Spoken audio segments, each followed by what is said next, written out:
आज उत्तर भारतीयों के सुंदर त्यौहार सनातनियों के लिए छठ पर्व का है। मेरा संपूर्ण उत्तर भारतीयों की सभी जीजियों को, सभी जीजाओं को, बेटियों को, बेटाओं को आज छठ पर्व की बहुत बहुत बधाई हो। बहुत बहुत छठ पर्व।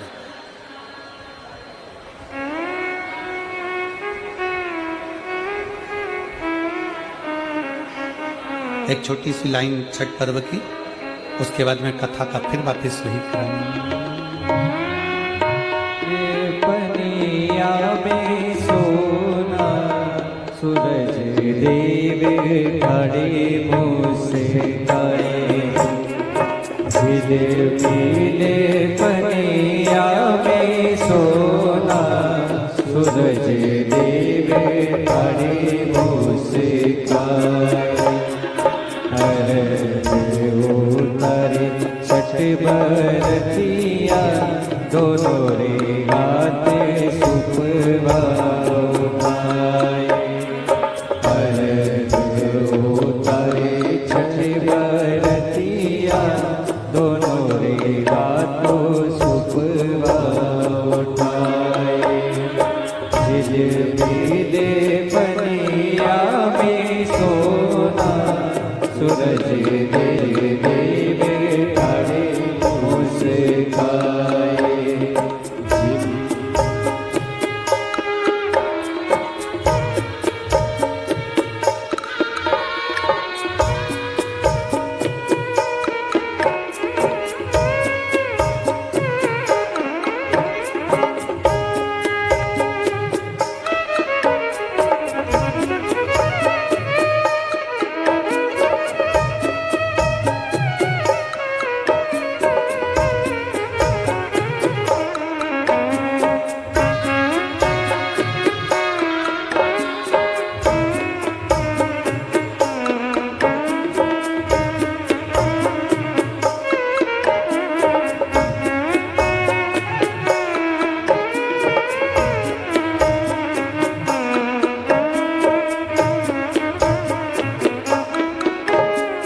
पनिया में टिम भरी रे दियरवा में सुबे बनेगा।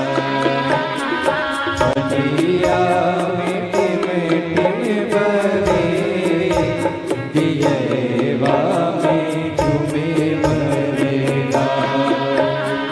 गिले कोरे गिले पर छैया जियर बादियर बने जा। गिल कोरे गिल पर छैया जियर बादियर। हमारे बीच में गुड़गांव के गुरुग्राम के विधायक श्री मुकेश जी शर्मा जी पधारे हैं। एक बार जोरदार ताली बजाते हुए स्वागत वंदन। जिले पनिया में सोना सूरज देव खड़े मुस्काए। जिले पनिया में सोना सूरज देव खड़े मुस्काए। पनिया में सोना सूरज देव खड़े हर हर महादेव। बोल छठी माता की। माता सती शिव जी के साथ में बिहार मंगल विवाह हो गया, परिणाम। पर दक्ष प्रजापति की चित्तवृत्ति में भाव प्रकट नहीं हुआ। दक्ष प्रजापति के हृदय में शिव के प्रति भाव जागृत नहीं। शिव महापुराण की कथा कहती है, किसी भी छठ के दिन अगर षडानंद कार्तिकेय जी महाराज का नाम लेकर 6 बेलपत्र और उस 6 बेलपत्र पर 6 दुर्वा, 6 पुष्प, 6 अक्षत के दाने रखकर षडानंद कार्तिकेय बाबा के स्मरण कर कर शिवलिंग की जो जलाधारी है, उस जलाधारी पर जहाँ अशोक सुंदरी का स्थान है, उसी के पास में कार्तिकेय जी का स्थान है।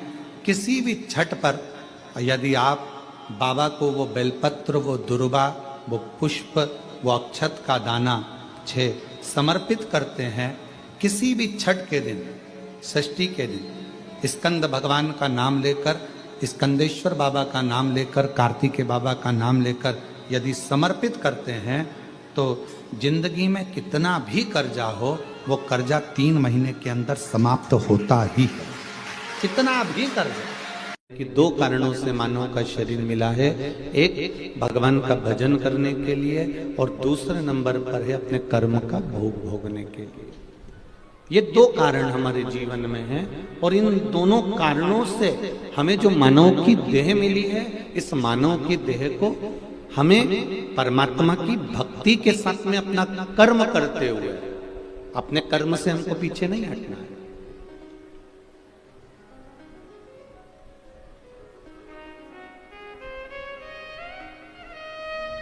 कर्म करो, कर्म से बिल्कुल पीछे नहीं हटना। अपने को विद्या अध्ययन करने वाले बच्चे अच्छी विद्या अध्ययन करें, डॉक्टर की पढ़ाई करने वाले डॉक्टर की पढ़ाई करें, इंजीनियर की पढ़ाई करने वाले इंजीनियर की पढ़ाई करें, सीए की पढ़ाई करने वाले सीए की पढ़ाई करें, कमिश्नर आदि की जो भी आदि विद्याएं हैं वो आप सब जो ग्रहण कर रहे हैं उसको दिल से करो, कर्म को प्रधान मानकर करो।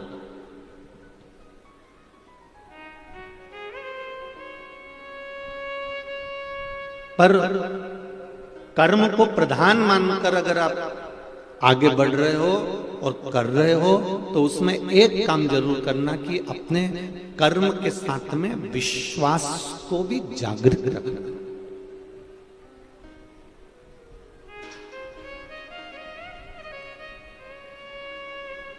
बैंक में लॉकर होता है, उस लॉकर में 2 चाबी होती है जिसमें आप रकम रखते हो, अपना सोना चांदी रखते हो, उसमें 2 चाबी होती है। एक चाबी बैंक के मैनेजर के पास होती है और एक चाबी आपके पास में होती है। बैंक के मैनेजर एक चाबी आपको दे देते हैं और एक चाबी अपने पास में रखते हैं। एक चाबी को ले जाकर आप कितना भी घुमाओ वो लॉकर नहीं खुलता, वो लॉकर नहीं खुलेगा। बैंक का मैनेजर उस चाबी से, अपनी चाबी से घुमाएगा तो भी वो लॉकर नहीं खुलेगा। बैंक का मैनेजर कितना भी लॉकर खोलना चाहे तो भी वो लॉकर नहीं खुल सकता, और तुम अपनी चाबी घुमाकर कितना भी लॉकर खोलना चाहो वो लॉकर नहीं खुल सकता। लॉकर बैंक का मैनेजर कहता है कि एक काम करो, पहले तुम अपनी चाबी घुमा दो और फिर मैं अपनी चाबी लगाकर चले जाता हूं, या मैनेजर कहेगा मैं अपनी चाबी पहले लगा देता हूं फिर आप अपनी चाबी लगा दो।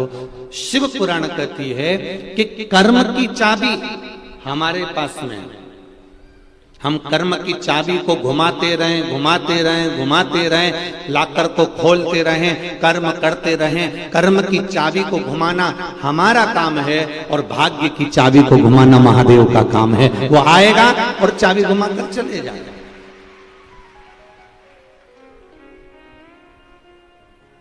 वो आएगा और चाबी घुमाएगा। आप कर्म की चाबी घुमाइए, और आप अगर कर्म की चाबी घुमाते रहोगे, आप कर्म करते रहोगे तो एक ना एक दिन भाग्य की चाबी तो मेरा महादेव घुमाकर ही रहेगा। ये निश्चित है। जैसे बैंक के लॉकर में 2 चाबी होती है, एक चाबी आपके पास है, एक चाबी मैनेजर के पास है। आप अपनी चाबी को घुमाते जाओ, घुमाते जाओ, घुमाते जाओ, मैनेजर आएगा, चाबी घुमाएगा, लॉकर खुल जाएगा। उसी तरह हमारे को अपना कर्म करना है, कर्म से पीछे नहीं हटना। मेरा बेटियों से भी निवेदन है, आप अगर विद्या अध्ययन कर रही हो, अपना काम कर रही हो, अपना कर्म कर रही हो, तो मेरी बेटियों से निवेदन है, चाहे कितना भी कोई कितना भी रंग ढंग दिखाए, चाहे कोई कितना भी रूप रंग दिखाए, चाहे कोई कितना भी अपनी बॉडी शॉडी दिखाए, मेरा पढ़ने वाली बेटियों से निवेदन है तुम अपने कर्म को करते रहना, इनकी ओर ध्यान मत देना, नहीं तो मालूम पड़े आड़े टेढ़े के चक्कर में फंस जाओगी और जिंदगी नरक कर बैठोगे। अपने कर्म की चाबी को घुमाते रहो, अपनी विद्या अध्ययन करते रहो।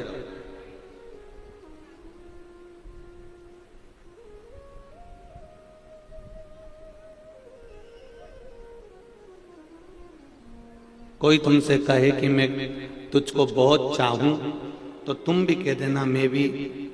एक है उज्जैन में रहने वाला काल अधिपति, उसको बहुत चाह, मेरी भी चाहत, मेरा भी स्नेह उसके प्रति है। दिल तुमसे लगा बैठे जो होगा, वाह, तुम लोगों को तो लाइन याद है, गजब, इतने अच्छे, इतने बढ़िया बढ़िया तुम लोग। रात्रि को भी मैंने देखा, किसी ने वीडियो भेजा था, क्या जोरदार जोरदार भजन हमारे आशीष जी दिखा रहे थे। हम तो खैर मोबाइल नहीं चलाते ना के बराबर, परंतु आशीष जी दिखा रहे थे कि क्या जोरदार जोरदार माताएं भजन गा रही थी, क्या जोरदार नाच रही, खूब आनंद ले रहे हैं, एंजॉय कर रहे हैं, भगवान की अविरल भक्ति को धारण कर रहे हैं। तो सत्य है, तुम लोग जब यहाँ से चली जाओ ना और इतना अच्छा अच्छा भजन गा के जब जाओ, तो घर पे जाके थोड़ा राइनोन से नजर उतरवा ले, इतना जोरदार जोरदार भजन गाते हो। दिल तुमसे लगा बैठे जो होगा, देखा जाएगा, तुम्हें अपना बना बैठे जो होगा, देखा जाएगा। एक बार मेरे देव अधिदेव महादेव को जब हमने अपना बना लिया, एक बार जब हमने शंकर को अपना बना लिया, एक बार मेरे शिव को जब हमने अपना बना लिया, तो अपने जीवन की जितनी भी दुख है, तकलीफ है, कष्ट है, रोग है, बीमारी है, जीवन की जितनी भी उलझने हैं, वो सब महादेव की रहेगी, अपनी नहीं रहेगी, अपनी नहीं आएगी।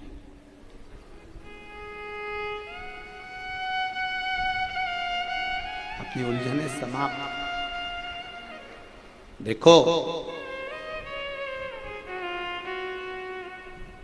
आप जिससे प्रेम करते हो ना, स्नेह करते हो ना,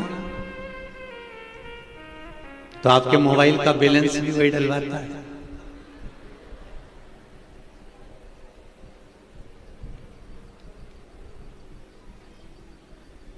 चप्पल भी टूट जाएगी तो चप्पल थैली में भर के ले जाएगा और सुधरा के लाएगा। तू रुक जा, तू यहीं बैठ, मैं अभी आया। उन्हें गाड़ी दौड़ाई, उन्हें चप्पल सुधार के लाया।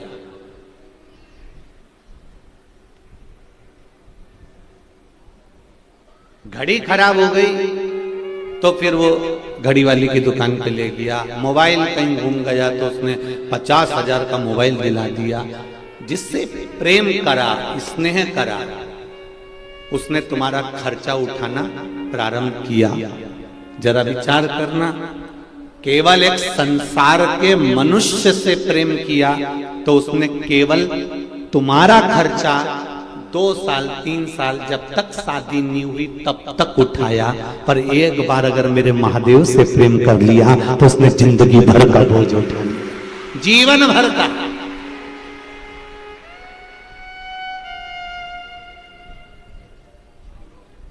हम उसके भरोसे पर जी।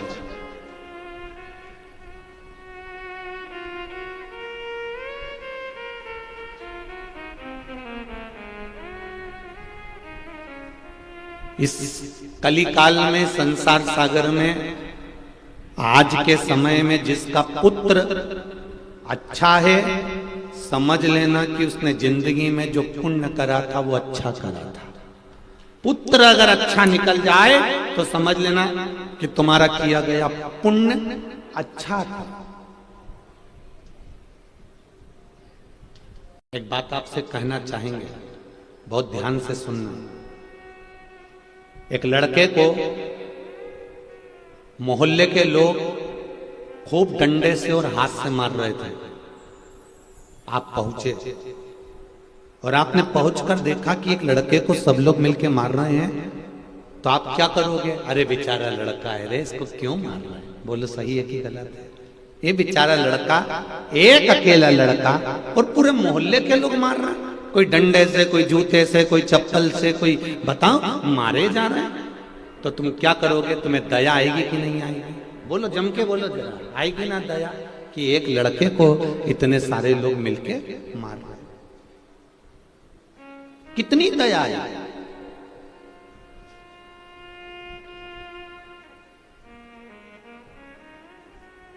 तुम्हारी आंख में आंसू भी आ जाएंगे कि एक लड़के को इतने सारे लोग मिलके मार रहे हैं, पर थोड़ी देर खड़े रहने के बाद जरा दिमाग लगाना कि इतने सारे लोग इस लड़के को मार रहे हैं तो ये बेवकूफ है कि पगले हैं जो इतने सारे लोग मिलके इसको मार रहे हैं। थोड़ी देर खड़े होकर तब पूछो, क्यों भैया इसको क्यों मार रहे हो? तब कोई बताएगा एक छोटी सी कन्या के साथ में, छोटी सी बच्ची के साथ में, 3 वर्ष की बेटी, और उसके साथ इसने गलत कृत्य कर दिया।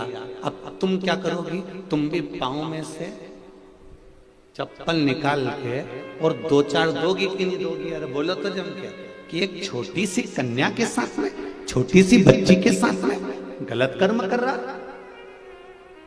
तुमने उठाया और तुमने भी मारना चालू कर दिया। अर्थात हम आदि फिल्म देख पाते हैं और आधी फिल्म में हमको दया आ जाती है। कोई कोरोना में मर गया, आपने भगवान को भरा, अलमारी के ऊपर रख दिया, मेरा विश्वास उठ गया, मैं भगवान को नहीं मानती, मैं परमात्मा को नहीं मानती। बताओ बेचारे भगवान ने मेरे पिताजी को मार दिया, बताओ भगवान ने ऐसा कर दिया, मेरे पति को मार दिया। परमात्मा कभी किसी को नहीं मारता। शिव महापुराण की कथा कहती है ये तो पूर्व के कर्म का भोग भोगने के लिए मनुष्य की देह मिली है। कब किसको कैसे जाना है यह परमात्मा जानता है। हम आदि फिल्म में दुख व्यक्त कर रहे हैं। हम तो बस जाके खड़े हुए और हमें लड़के पर दया आ गई, इसको बताओ क्यों मार रहे हैं। उसी तरह हमको दया आ गई, मेरा पति चले गया, मेरा पिता चले गया, मेरा भाई चले गया, मेरा कुटुंब भी चले गया, भगवान ने ऐसा कर दिया, मैंने तो भगवान की इतनी पूजन करी थी, मैंने तो इतनी आराधना करी थी। तुमने सब कुछ करा पर तुम आधी फिल्म देख रहे हो। तुम्हें इससे पहले का नहीं मालूम कि इसके पहले जो जन्म हुआ था उस जन्म में इसने क्या करा था, ये तुमको नहीं है अंदाजा। उस कर्म के कारण मनुष्य को भोगना है और भोगने के बाद परमात्मा के द्वार जाना है।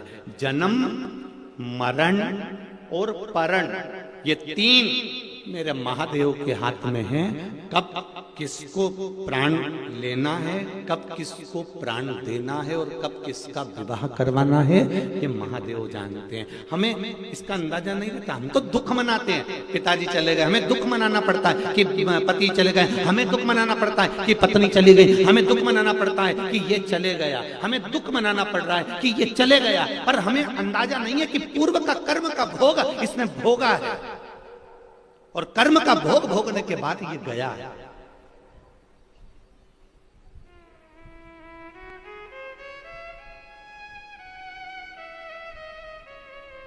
तुम्हारे घर में कितने सारे बुजुर्ग लोग होते हैं। जब कोई घर में जवान मौत होती है ना तो घर के बूढ़े कहते हैं कि हमें उठा लेता भगवान, कम से कम इसका घर तो नहीं बिगड़ता। बोलो रे बोलो, ऐसा बोलते कि नहीं बोलता कि हमें उठा लेता पर इसका घर तो रह जाता, कहीं का बुढ़ा चले जाता, चल जाता, पर ये तो बच जाता। हम भगवान से कह रहे हैं, पर भगवान कह रहा है कि अभी तुझे नहीं उठाना है क्योंकि तेरा समय नहीं आया है। पर जिसकी घड़ी पल क्षण आखिरी हो गया, 21,600 श्वास मनुष्य के शरीर से रोज निकलती है।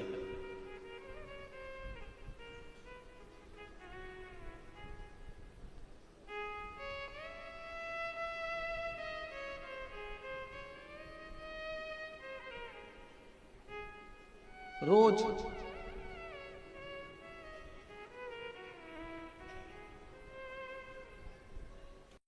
84 लाखवें नंबर की योनि है मनुष्य की। कौन सा नंबर पे हो? 84 लाख योनियां काटने के बाद ये मानव की देह मिली है। ये निंदा करने के लिए या चुगली करने के लिए या बुराई करने के लिए या गलत काम करने के लिए नहीं मिली। 84 लाख योनियों के धक्के खाने के बाद मानव का शरीर मिला है।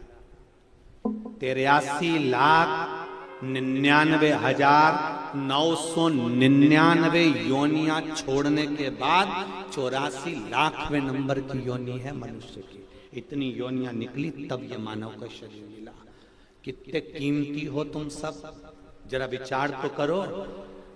कोहे नूर हीरा जो हीरे वाले की दुकान पर रहता है, सोने वाले की दुकान पर सोना रहता है, उसके पास में जो हीरा रहता है वो हीरे की कीमत भी तुम्हारे आगे शून्य है, क्योंकि तुम्हारी कीमत 83,99,999 योनि काटने के बाद ये 84 लाख भी योनि मिली है। उसको पहचानो कि मानव का शरीर कितना कीमती है, ये मानव का शरीर कितना आनंदित है। जरा सा गुस्सा आया, किसी ने कुछ कह दिया और तुमने तुरंत गुस्से में आके मैं तो मर जाऊं तो अच्छा, और चली गई मैं पानी में डूबने के लिए, तालाब में मरने के लिए। एक निवेदन है, अगर मरने का प्लान भी आए ना तो पहले विचार करो कि पानी में डूब के मरना तो ओल्ड फैशन है, रेल के नीचे मरना ओल्ड फैशन है, दवाई खा के मर जाना ये भी ओल्ड फैशन है। आज का तो न्यू फैशन का जमाना है, तो मरने का भी नया फैशन निकालो। और मरने का नया फैशन एक ही है, अब मेरा मन संसार से उठ चुका है, अब मैं मरूंगी तो मेरा मरने का नया फैशन केवल एक है, मैं शंकर की आराधना कर कर कर जब तक शंकर जी नहीं चाहे तब तक नहीं मरूंगी। जा नहीं मरूंगी, चाहे पति कितनी भी जिद दिलाए, चाहे ससुराल वाले कितनी भी जिद दिलाएं, चाहे कुटुंब रिश्तेदार कितना भी जिद दिलाएं, चाहे कर्जे में लदालूम हो गया हो, चाहे कितना भी घाटा हो गया हो, चाहे जिंदगी का सारा दुख तेरे सिर पर आके पड़ गया हो, तो भी हमको मरना नहीं है। हम क्यों मरे? अगर मरूंगी तो शंकर भगवान का पूजन करते करते मरूंगी, एक लोटा जल चढ़ाते चढ़ाते जब शंकर जी चाहेगा तब मरूंगी। ऐसे कैसे मरूंगी? अब मरूंगी नहीं, सबकी छाती पे मूंग डालूंगी। नहीं मरना, प्लानिंग चेंज। क्यों मरे हम? रोज अखबार खोलो और रोज आ जाता है छोरा मर गया, फेल हो गया तो मर गया, सुसाइड कर लिया, ये कर लिया। काहे को करो? क्यों करो? जो ज्यादा तुम्हें तकलीफ दे तुम उतना उसके सामने पेंसिल से लाइन खींच के ना डेंटिंग पेंटिंग करके फिर जा ले जा। नहीं मरूं अभी मैं, मरना ही नहीं। जरा सा पति ने चिल्ला दिया, जरा सा घर में सास ससुर ने कुछ बोल दिया और तुमने अपना बैग उठाया और मायके चली गई। काय को जाऊं? तुम्हारे पिताजी ने दिल से तुमको विदा करा है, उस पिता को ससुराल की जरा जरा सी बात बताओगे तो पिता कितना दुखी होगा, जरा विचार करिए। बाबुल कितना दुखी होगा, जरा विचार करिए। नहीं जाना, जरा जरा सा विवाद हो तो भी अपन को अपने मायके नहीं जाना, यहीं रहूंगी मैं तो बस। और जितनी ज्यादा लड़ाई हो उतनी जोरदार रोटी बनाओ और उसमें घी लगा के नमक मिर्ची डाल के खा जा।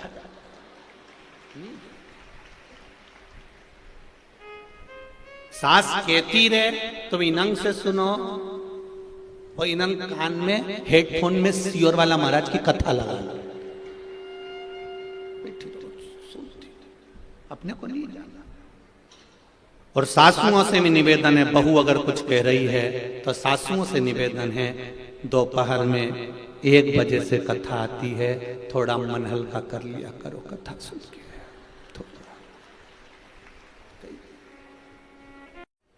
भगवान शंकर की उदारता में, भगवान शंकर की करुणा में हमें प्राण यूं नहीं छोड़ना।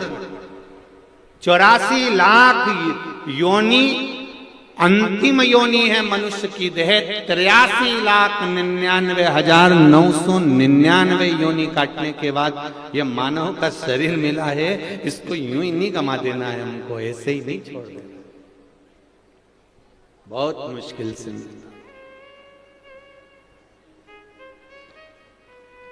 और आज रायपुर की इस पावन धरा से चंपेश्वर शिव महापुराण की कथा में एक बात आप लोगों से कहना चाहूंगा, दिल से अपने पास रखना इस बात को। और जितने लोग आस्था चैनल पर कथा सुन रहे हैं, फेसबुक यूट्यूब पर कथा सुन रहे हैं, वो भी इस बात को स्मरण में रखना।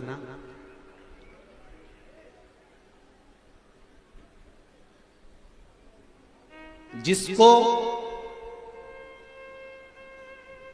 आपने समय दिया, जिसको आपने समय दिया, परिवार, कुटुंब, कबीला, रिश्तेदार, नातेदार, दोस्त, मित्र, मोहल्ले वाले, परिवार वाले, जिसको तुमने समय दिया, तुम्हारे दुख की घड़ी में, तुम्हारे तकलीफ की घड़ी में, जब तुम्हारे ऊपर कोई बड़ा कष्ट आ जाएगा, तो जिसको तुमने समय दिया है ये तुम्हारा साथ देने वाले नहीं रहेंगे। पर एक बात याद रखना, जिसको तुमने समय नहीं दिया, अपनी दुकान पर बैठे रहे, अपने काम धंधे में लगे रहे, अपने व्यापार में लगे रहे, अपने कार्य में डूबे रहे, लैपटॉप चलाते रहे, मोबाइल चलाते रहे, पर एक मिनट भी तुमने भोलेनाथ को नहीं दिया, पर तुम्हारी दुख की घड़ी में वो भोलेनाथ हर पल खड़ा मिलेगा, ये निश्चित। भले तुमने समय नहीं दिया, आपने अपने बच्चों को समय दिया, परिवार को समय दिया, कुटुंब को समय दिया, रिश्तेदारों को समय दिया, मोहल्ले वालों को समय दिया,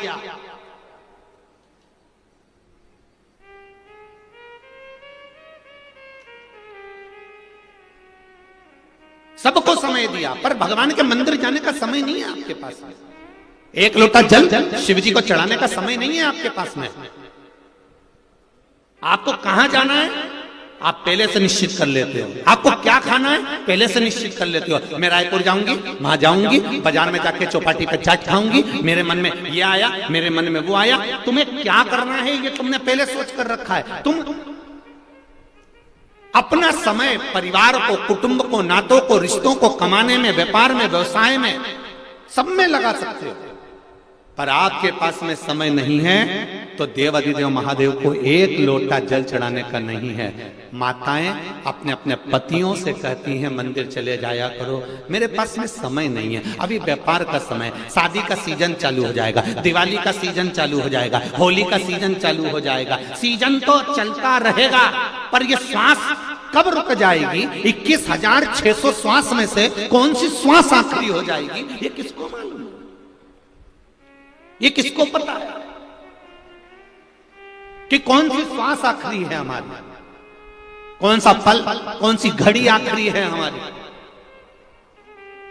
कमा कमा कर जोड़ कर छोड़ कर जाओगे, आखिरी में इतना बड़ा फोटो दीवार पे चिपक जाएगा और उस पे प्लास्टिक के फूल की माला टंग जाएगी, और वो माला भी जब तुम्हारे यहाँ पंखा चलेगा तो वो माला भी हवा में ऐसी हिलेगी। माला इसलिए हिलेगी कि वो मरी हुई जो अम्मा है ना, जो मरा हुआ बब्बा है ना, जो मर गए, वो भी माला हिलाकर हुंकारा भर रहे हैं कि हम भी ऐसी दुकान से आते थे, घर पे आके सो जाते थे, कमा कमा के मर गए, आखिरी में यहां टंग गए। निवेदन है, टंगना सबको है, चाहे वो सीहोर वाला महाराज हो, चाहे तुम हो, सब टंगेंगे, ये पक्का है। पर टंगने से पहले एक काम करो, शंकर भगवान के मंदिर जाना प्रारंभ करो, एक लोटा जल चढ़ाना प्रारंभ करो, शिव की आराधना करना प्रारंभ करो, भगवान की भक्ति करना प्रारंभ करो। क्यों?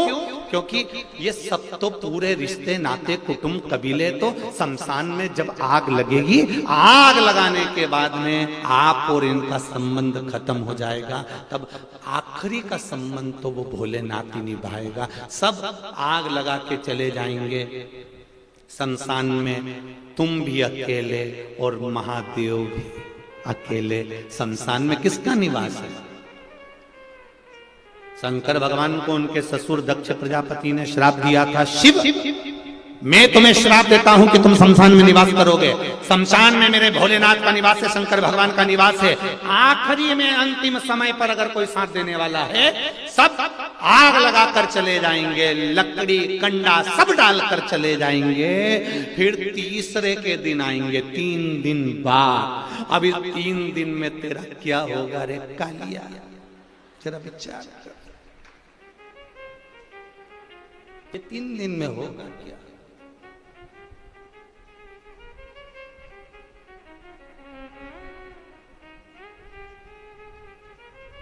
एक जरा सा काकरोच आ जाता है तो माता और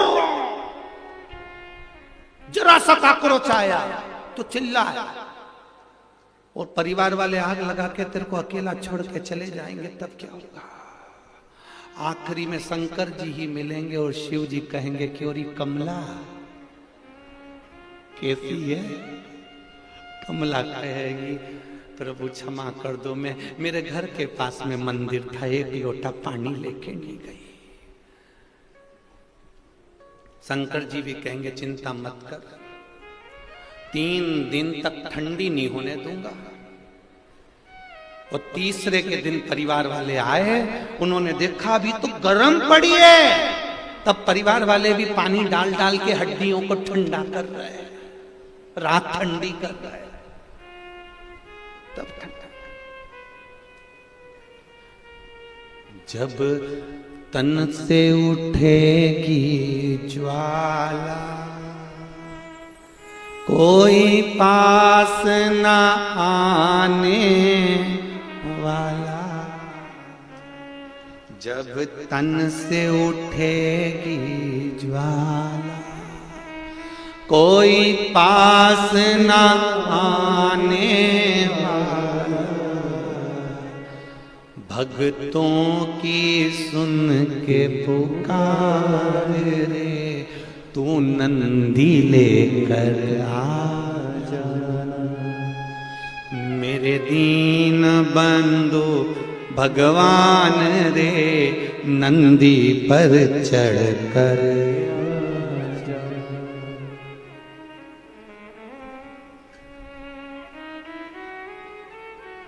अंत समय प्रभु आना पड़ेगा, वचन दिया तो निभाना पड़ेगा। आए ना आए प्रभु कुटुंब कबीरा, अंत समय प्रभु आना पड़ेगा। कोई आए ना आए, पर ये निश्चित है अंत समय में जो तुमने अच्छा कर्म किया है, अंत समय में जो तुमने भजन किया है, आज आप आस्था चैनल के सामने बैठकर फेसबुक यूट्यूब पर, और इतनी भारी तादाद में, इतनी भारी संख्या में, लाखों की संख्या में आप लोग यहां पहुंचे। अभी आदरणीय राज्यसभा सांसद जी कह रही थी कि इतनी भीड़, इतना जन सैलाब इस राजधानी में पहली बार देखने को मिला है। ये आपका इसमें ये मौका मिला है अपने जीवन को सार्थक करने का।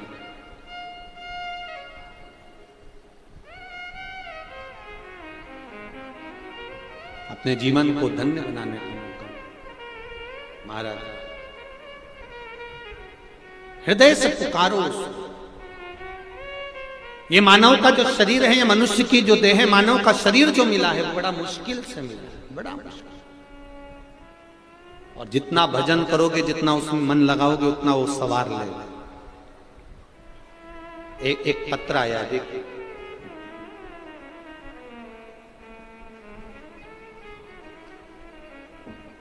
पत्र तो बहुत सारे हैं, पर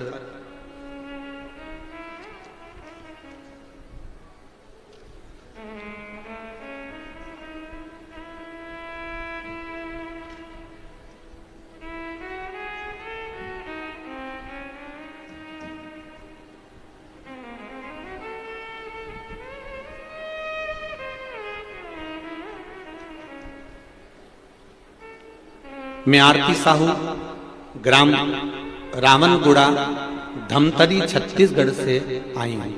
कहीं बैठी हो तो हाथ हिलाइएगा। आप ही हैं? दोनों हाथ हिला दो बेटा। श्री शिवाय नमस्तुभ्यम। शिव जी की कृपा का क्या बखान करते हैं गुरुदेव। घटना 4 अगस्त 2022 शाम लगभग 5:45 की है। मेरा नन्ना सा भाई नैतिक साहू, आप उसका फोटो देख लीजिए, जो वेंटिलेटर पर पड़ा हुआ है। जितने लोग भी टीवी पर देख रहे हैं, एलईडी पर देख रहे हैं या यहां बैठकर देख रहे हैं, मेरा भाई नैतिक साहू जो कि 3 वर्ष का है, पता नहीं कैसे तालाब में डूब गया, किसी को कोई खबर नहीं। लौट रहे पुरजनीन यदु नाम की एक महिला की नजर मेरे भाई पर पड़ी। देखा कि एक बच्चा ना जाने कब से औंधे मुंह पानी में तैर रहा है, पड़ा हुआ है, इसमें कोई अचेतता नहीं है, ये मर चुका है। घबराहट में बच्चे को पानी से बाहर निकालने की हिम्मत नहीं जुटा पाई तथा आनंद फानन में नजदीक के ही घर से एक युवक को बुला लाई और युवक भगवाराम साहू द्वारा मेरे भाई को अचेत अवस्था में पानी से बाहर निकाला गया। शरीर में कोई प्रतिक्रिया नहीं थी क्योंकि उसको डूबे हुए आधा घंटा से ज्यादा हो चुका था। मातम सा छा गया पूरे परिवार में, रोने लगे सब। आनंद फानन हॉस्पिटल लेकर गए, डॉक्टरों द्वारा भी निराशाजनक संकेत दे दिया गया। अब आसरा सिर्फ भोलेनाथ का था। आपकी कथा निरंतर सुनी है, आज तक आपके सामने कभी नहीं आई, पर कथा टीवी पर सुनती रहे। मैंने पास के शिव मंदिर में जाकर श्री शिवाय नमस्तुभ्यम का महामृत्युंजय का मंत्र स्मरण करना प्रारंभ करा। शिव जी से जाकर कहा, भोलेनाथ एक भाई है, बचा लीजिए। रात्रि लगभग 9 बजे तक मेरी आंख से अश्रु बहते रहे और मैं शंकर जी को जल चढ़ाती रही। आप 1 लोटे की कहते हो, मैंने शिव जी को उस दिन बहुत लोटा भर भर के जल चढ़ाया गुरुदेव। तभी बाबा की कृपा ऐसी हुई कि एक लाल साड़ी पर माता आकर कहती है, सियोर वाला महाराज कहता है बेलपत्री ले जाकर उसके पलंग के पास रख दे। और मैंने बेलपत्री ले जाकर उसके पलंग के पास में डॉक्टर को दी। आधे घंटे के बाद 12:15 पर मेरे भाई को होश आ गया, मरा हुआ जिंदा। शिव है शंकर। मेरे भाई का फोटो भजा है और मेरा भाई अब ठीक है। श्री शिवाय नमस्तुभ्यम बाबू बैठिए, हर हर महादेव। बैठिए बैठिए बैठिए विराजिए। श्री शिवाय नमस्तुभ्यम। शिव कृपा इसी को कहते हैं, भगवान शंकर की उदार करुणा, कृपा, दया।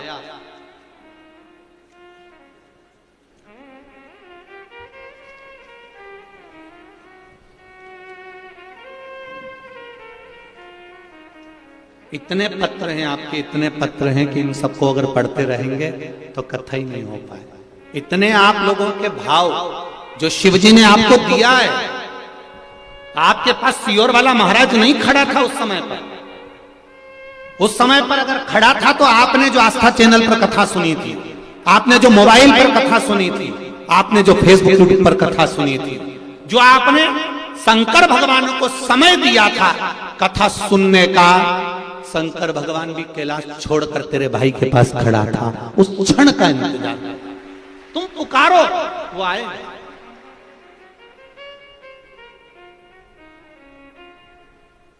भक्ति में बल होना चाहिए। अंत समय प्रभु आना पड़ेगा, वचन दिया तो निभाना पड़ेगा। कोई आएगा कि ना आएगा पता नहीं, पर अगर शिव महापुराण की कथा विश्वास से श्रवण करी है, भरोसे से श्रवण करी है कि मेरा शंकर मेरे साथ में है, हर पल हर घड़ी हर क्षण मेरे साथ मेरा शिव है, आप दिल से छाती ठोक कर कह सकते हो, अगर महाकाल मेरे साथ है तो काल भी मेरा कुछ नहीं बिगाड़ सकता, ये निश्चित है। आप कह सकते हो।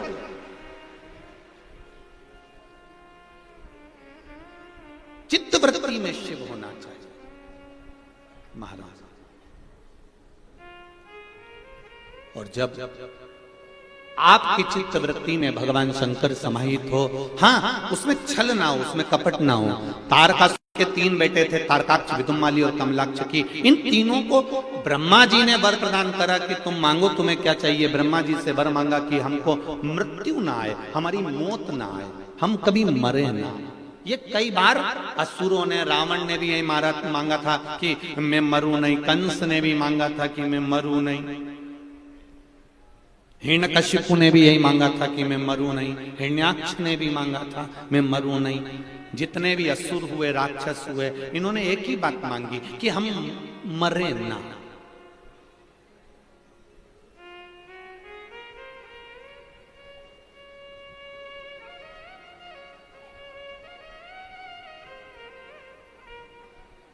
वो तो अच्छा है यमराज से किसी की रिश्तेदारी नहीं है। अगर यमराज से रिश्तेदारी होती ना और यमराज तुम्हारे यहां आता तुमको उठाने के लिए कि कमला चल तेरा अंतिम समय आ गया, तो कमला कहती रुक जा, अंदर अलमारी खोलती और अटैची में पैसा भरकर यमराज को देकर कहती पड़ोसन को ले जा।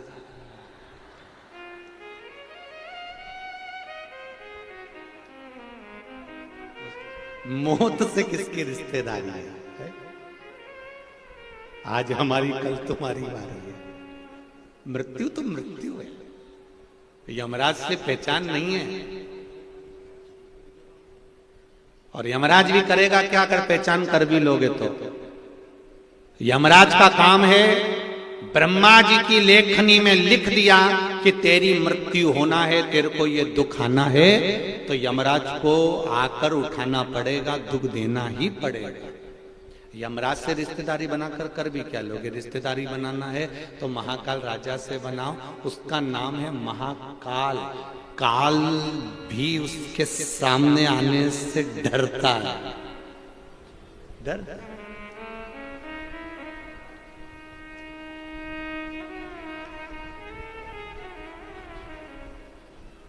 एक घर में बुजुर्ग व्यक्ति होता है ना, बूढ़ा सा व्यक्ति होता है, दुकान पे बैठता है।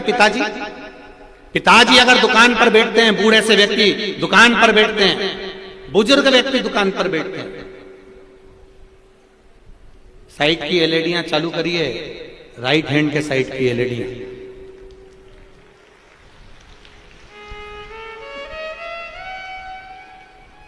बूढ़ा सा व्यक्ति दुकान पर बैठता है ना, तो जो व्यक्ति को बेवकूफ बनाने के लिए आते हैं ना, वो ये देख कर आते हैं कि इसका पिताजी तो नहीं बैठा है। पिताजी बैठे होंगे तो वो बेवकूफ बन ही नहीं सकते। छोरा बैठा होगा तो आएगा और कहेगा सेठ जी मुझे 500 रुपए की जरूरत है, आप दे दो। सेठ जी 5000 की जरूरत है, दे दो। सेठ जी 25,000 की जरूरत है, दे दो। और छोरा बेचारा दया भाव में रखकर उसको दे देगा। और पिताजी होते तो पहले पता करते कि इसको जरूरत है कि नहीं, और पिताजी जान जाते ये सब पी के बर्बाद कर देते, 1 रुपया मत देना है। जो जानता है वो धोखा नहीं खा सकता। अब मेरा विश्वास ये कहता है आप लोगों ने शंकर भगवान को जान लिया, आप लोगों ने एक लोटे जल की महत्वता को जान लिया। इसलिए अब मेरा विश्वास कहता है जिनने शिव महापुराण की कथा सुनी है वो दुख की घड़ी में कभी धोखा नहीं खाएंगे, वो शंकर के मंदिर जाएंगे, ये निश्चित है।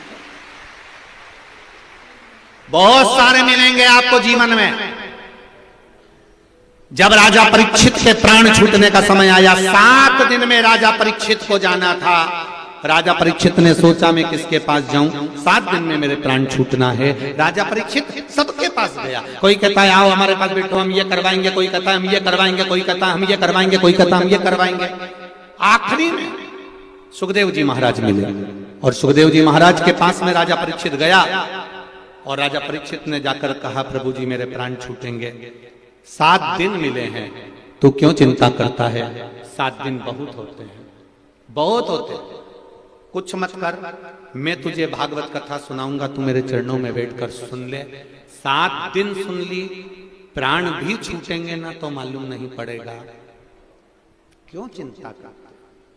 कोई डॉक्टर के हाथ का इंजेक्शन दर्द नहीं करता। बोलो री जीजियो, सही है कहलाते।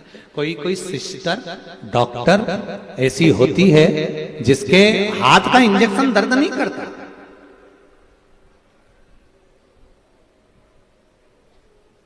कोई सिस्टर डॉक्टर ऐसी होती है, इसलिए तुम लोग जब इंजेक्शन लगवाने जाते हो तो पूछ लेते हो डॉक्टर साहब हैं क्या, फिर वो देखोगे वो सिस्टर है क्या, वो मेरे बच्चे को इंजेक्शन लगा देगी। क्यों? क्योंकि उसका हाथ हल्का है ना, तो इंजेक्शन लगाएगी ना तो दर्द नहीं होगा, ये निश्चित है। तो वो तुमने देखा कि ये मिलेगा तो दर्द नहीं होगा, वो इंजेक्शन लगाने वाली बहुत सम्मुख में आ जाए, वो डॉक्टर दिख जाए। उसी तरह जैसे तुमने देख लिया कि इसका हाथ हल्का है, ये इंजेक्शन लगाएगी तो दर्द नहीं होगा, उसी तरह शिव महापुराण भी ऐसी है कि जब दुख का समय आता है, शिव महापुराण की रूई डॉक्टर हाथ पे फेर देता है, तुम्हारे मन में एक लोटा जल का क्रम सम्मुख में आकर खड़ा हो जाता है, तो तुम्हारा दुख अपने आप हल्का हो जाता है कि मेरा शिव मेरे साथ है। एक पत्र और देखते हैं।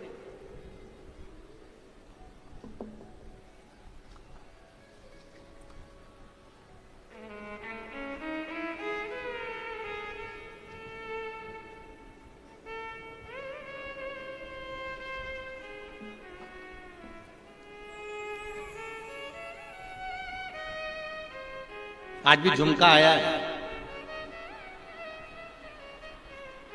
आज भी लटकाया है वो। आज परंतु इसके दाने मोटा मोटा है, कल का दाना पतरा पतरा था।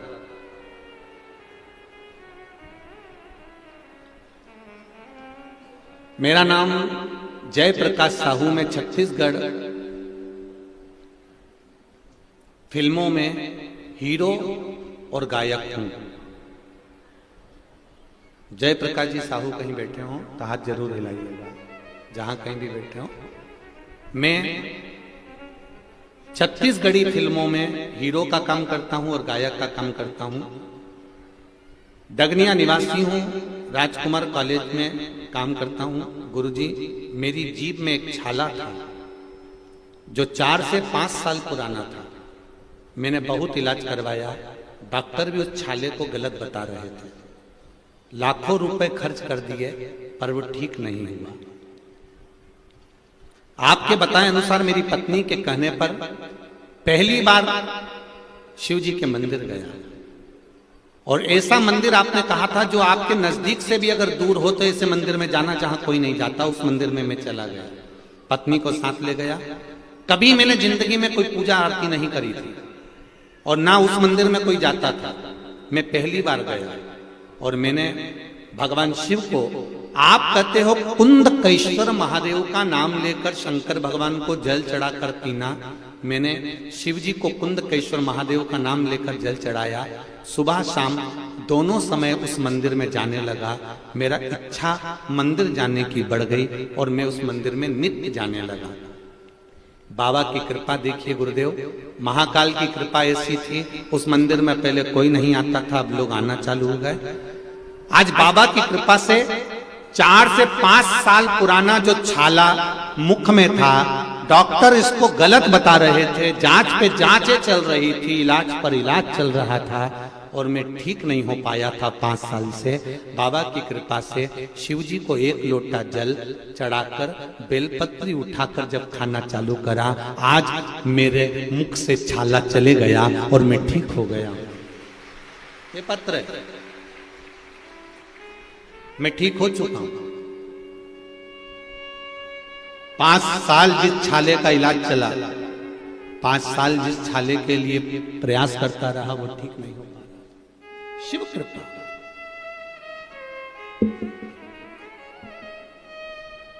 शंकर की उदार करुणा, वात्सल्य।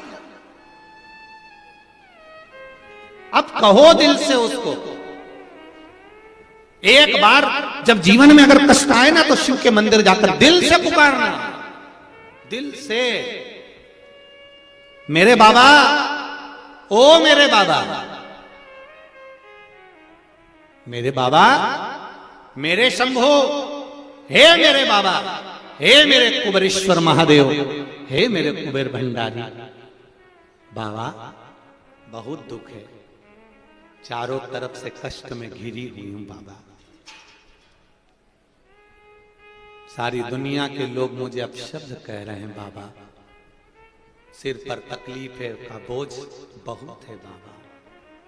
बाबा, तू मेरा बाबा है ना, और मैं तेरी बेटी हूं ना, मैं तेरा बेटा हूं ना बाबा, कोई नहीं संभाल रहा।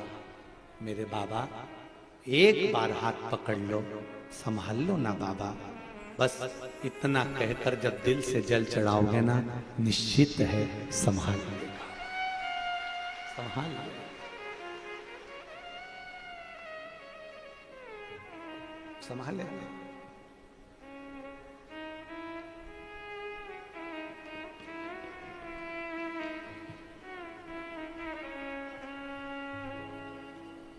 तेरा ही सहारा है मेरे भोले बाबा, तेरा ही सहारा है मेरे भोले बाबा। कब से खड़े हैं झोली पसार, क्यों ना सुनो तुम मेरी पुकार। कब से खड़े हैं झोली पसार, क्यों ना सुनो तुम मेरी पुकार।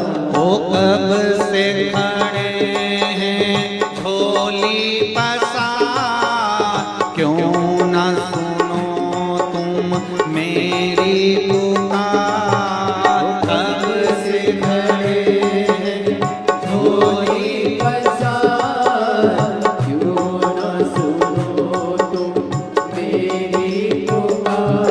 अरे तेरा ही सहारा है मेरे भोले बाबा, तेरा ही सहारा है मेरे भोले बाबा। बस तेरा ही सहारा है मेरे भोले बाबा, तेरा ही सहारा है मेरे भोले बाबा। जय हो।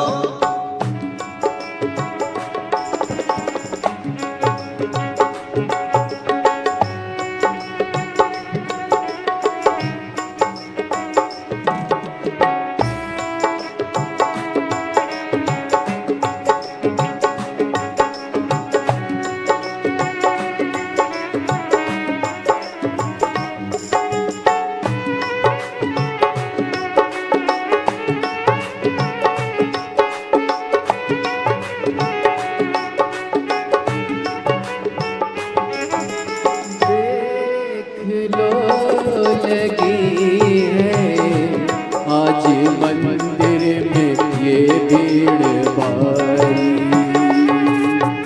देख लो लगी है आज मंदिर में ये भीड़ भारी।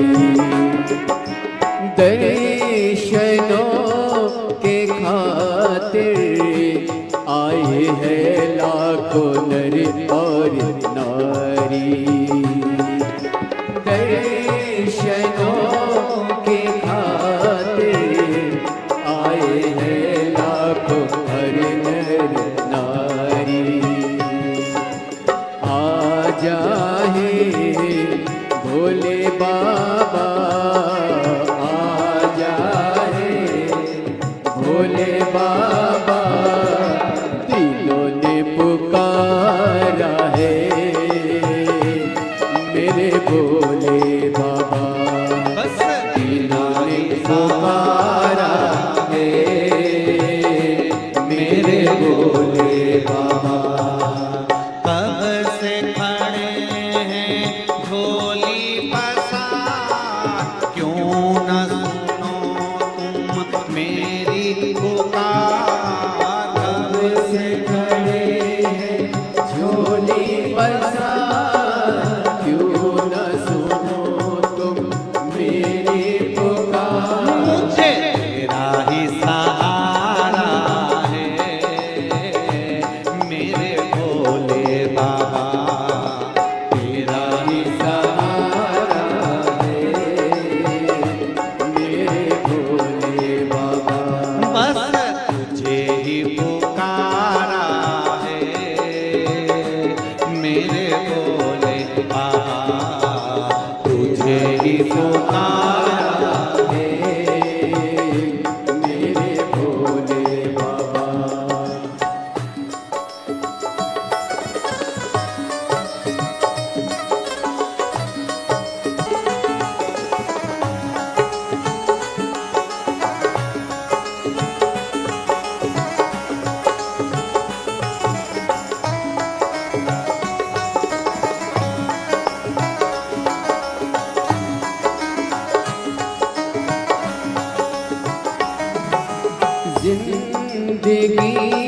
से हारे, गम ज़माने के हम लेके आए। जिंदगी से हारे, गम ज़माने के हम लेके आए। तू बता जहाँ में लोग अपने हुए क्यों पराए। तू बता जहाँ में लोग अपने हुए क्यों पराए। तेरे सिवा दुनिया में, तेरे सिवा दुनिया में कोई ना हमारा है। मेरे भोले बाबा कोई ना हमारा है। मेरे भोले बाबा कब से खड़े हैं झोली पसार, क्यों न सुनो तुम मेरी पुकार। कब से खड़े हैं झोली पसार, क्यों न सुनो तुम मेरी पुकार। ओ कब से खड़े हैं झोली पसार, क्यों न सुनो तुम मेरी पुकार। कब से खड़े हैं झोली पसार, क्यों न सुनो तुम मेरी पुकार। मुझे तेरा ही सहारा है मेरे भोले बाबा, तेरा ही सहारा है मेरे भोले बाबा। मैंने तुम्हें ही पुकारा है मेरे भोले बाबा, तुम्हें ही पुकारा है मेरे भोले बाबा। जय हो।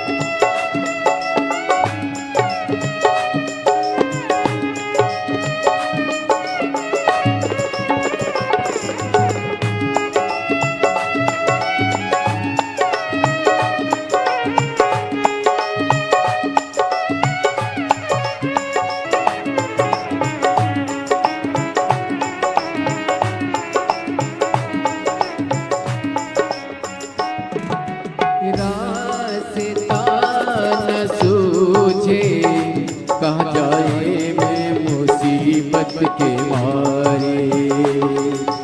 रास्ता न सूझे, कहाँ जाए मुसीबत के मारे। आसरा है तेरा, दूर कर दो ये संकट हमारे। आसरा है तेरा, दूर कर दे ये संकट हमारे। सुनते हैं तूने ही, सुनते हैं तूने ही, लाखों को उबारा है मेरे भोले बाबा। लाखों को उबारा है मेरे भोले बाबा। कब से खड़े हैं झोली पसार, क्यों न सुनो तुम मेरी पुकार। कब से खड़े हैं झोली पसार, क्यों न सुनो तुम मेरी पुकार। मुझे तेरा ही सहारा है मेरे भोले बाबा, तेरा ही सहारा है मेरे भोले बाबा। मैंने तुझे ही पुकारा है मेरे भोले बाबा। मैंने तुझे ही पुकारा है मेरे भोले बाबा। कब से खड़े हैं झोली पसार, क्यों न सुनो तुम मेरी पुकार। कब से खड़े हैं झोली पसार, क्यों न सुनो तुम मेरी पुकार। वो कब से खड़े हैं झोली पसार, क्यों न सुनो तुम मेरी पुकार। कब से खड़े हैं झोली पसार, क्यों न सुनो तुम मेरी पुकार। मुझे तेरा ही सहारा है मेरे भोले बाबा। तेरा ही सहारा है मेरे भोले बाबा। मेरा तेरा ही सहारा है मेरे भोले बाबा। तेरा ही सहारा है मेरे भोले बाबा। तू जग का रखवाला है मेरे भोले बाबा। जग का रखवाला है मेरे भोले बाबा। जय हो।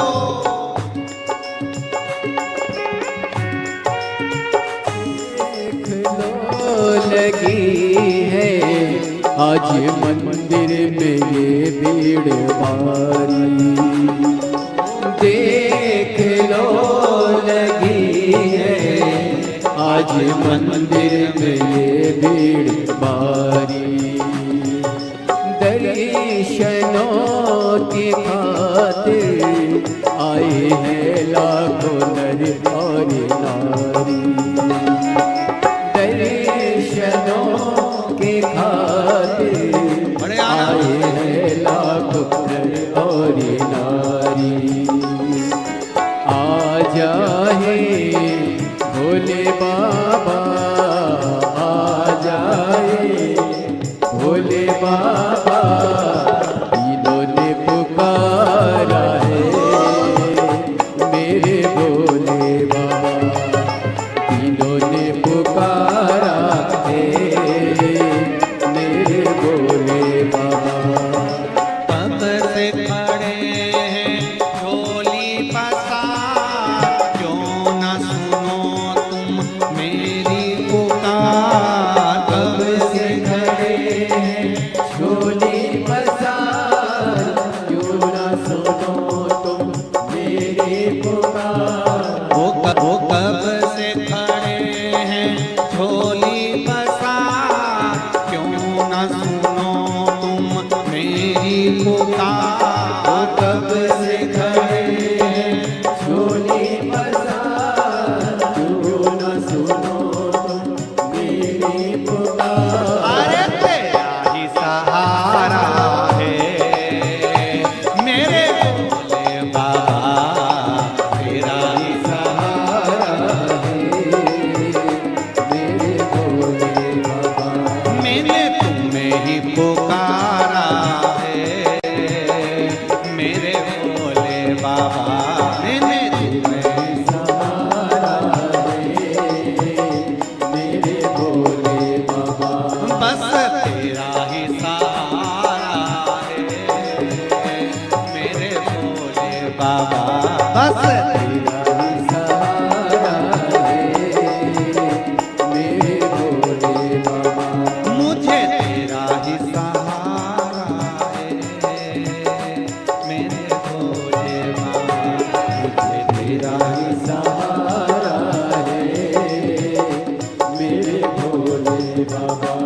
मुझे तेरा ही सहारा है मेरे भोले बाबा। मुझे तेरा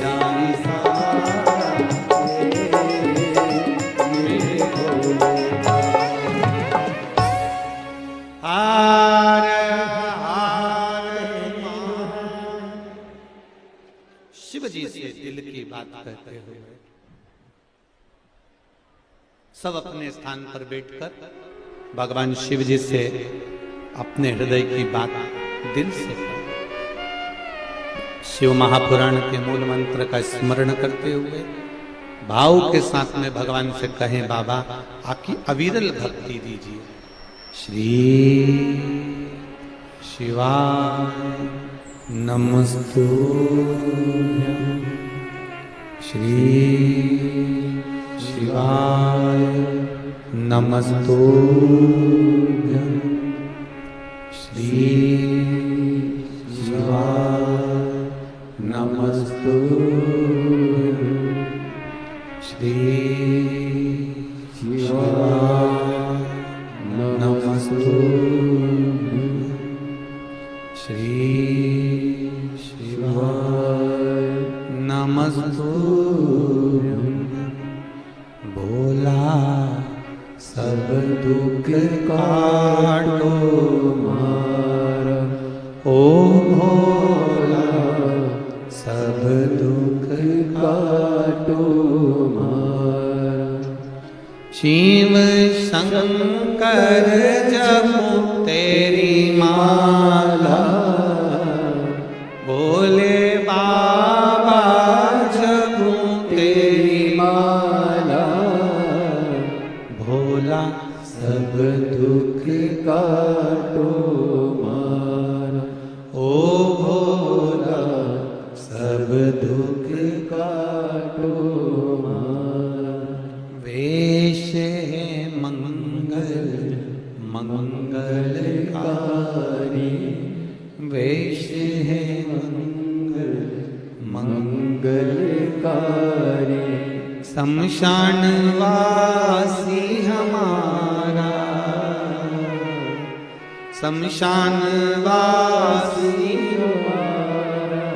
भोला सब दुख काटो मारा, ओ भोला सब दुख काटो मारा। शिव कथा कह रही है। भगवान शंकर का गुणगान स्मरण भक्ति बल प्रदान करती।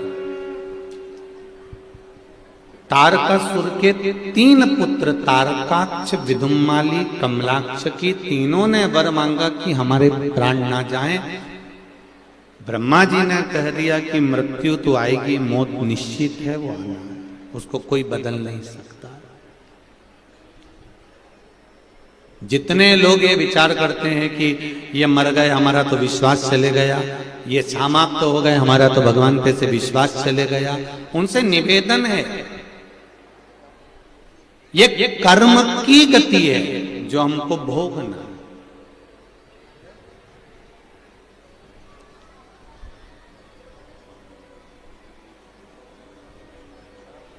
एक सहारा यदि भगवान छीन लेता है तो भगवान उसके लिए 2 या 4 सहारे कहीं ना कहीं से भेज देता है, निश्चित है। एक रास्ता अगर बंद करा तो दूसरा रास्ता परमात्मा चालू कर देता। मांगो, ब्रह्मा जी के सामने कर रहे हैं तो ब्रह्मदेव ने कहा मरना तो पड़ेगा, तो उन्होंने कहा 3 पुरी का निर्माण कर दो, 3 नगर का निर्माण कर दो जहां हम निवास करें, हम तीनों मरे तो एक साथ मरे, ये हमको वर दीजिए। तब तीनों ने 3 पुरियों को मांग लिया, अलग अलग रहने लगे। तीनों भाइयों ने विचार कर लिया अपन एक साथ कभी इकट्ठे नहीं होंगे, एक जगह पर अपन तीनों कभी नहीं आएंगे। जब अपन तीनों एक जगह पर नहीं आएंगे तो तीनों एक साथ मरेंगे नहीं, ये विचार किया गया। और विचार करने के साथ में फिर जो क्रम चालू हुआ महाराज, शास्त्र कहता है उन्होंने उपद्रव मचाना प्रारंभ करा। देवताओं ने भगवान से प्रार्थना करी, कुछ भी करो पर इस तारकासुर के बेटों को मारो। पाप जब बढ़ता है, पाप जब बढ़ता चले जाता है, उस पाप को कम करने के लिए भगवान को कुछ ना कुछ लीला करना पड़ती। बहुत ध्यान दें, जब ठोकर लगती है ना तो मालूम पड़ता है कि जिंदगी में चलने में रुकावट कितनी है। जब ठोकर लगती है तो दो चीजें मालूम होती है कि चलते चलते रास्ते में रुकावट कितनी है, और दूसरा मालूम पड़ता है कि ठोकर खाने पर यह मालूम पड़ता है कि संभालने वाले, उठाने वाले हाथ कितने हैं, ये हमको मालूम पड़ता है। हमको कितने लोग संभालें। ठोकर लगी तो दो चीजों का स्मरण करा गई ठोकर। एक रास्ता कैसा है, और दूसरा संभाल कौन रहा। दुख आता है ना तो ये बताकर जाता है कि तेरे अपने तेरा साथ नहीं देते। यहां बहुत लोग बैठे होंगे जिनके हृदय से पूछा जाए ना तो वो बता देंगे। जिन जिन के यहां पर संतान हुई है ना, उनके बहुत सारे पत्र हैं आज, ढेर सारे। इतने पत्र लगे हुए हैं, किसी के यहाँ 8 साल बाद संतान हुई, किसी के यहाँ 5 साल बाद संतान हुई। ढेर पत्र आज संतान प्राप्ति के आप लोगों ने भेजे हैं। इन्होंने एक पत्र में एक बात बड़ी सुंदर लिखी है कि गुरुजी, आप कहते हो कि जब सब दूर से रास्ते बंद हो जाएं, किसी ने पत्र में लिखा है, सारे रास्ते जब बंद हो जाएं, तब उन रास्तों के बंद होने पर आपने बड़ी सुंदर बात कही कि सब दूर से ठोकर खाने के बाद, सब दूर से हारने के बाद महादेव फिर अपनी गोदी में झेल लेता है, फिर वो गिरने नहीं देता। उस महादेव ने हमको झेला। किसी को 8 साल के बाद संतान हुई, किसी को 5 साल के बाद, किसी को 14 वर्ष के बाद।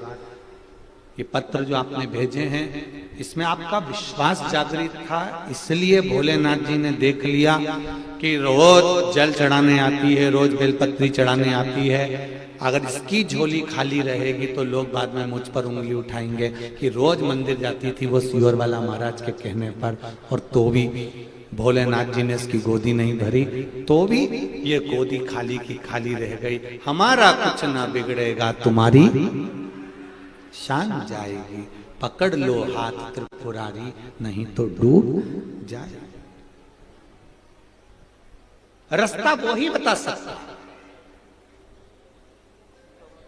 कथा क्यों सुनते हो? कथा क्या बताती है? ये सनातन धर्म क्या बताता है? ये वेद और पुराण के शास्त्र क्या बताते हैं कि किस रास्ते पर चलना, क्या करना है? अब दुनिया के लोग उसको चाहे टोटका कह दे, चाहे उपाय कह दे।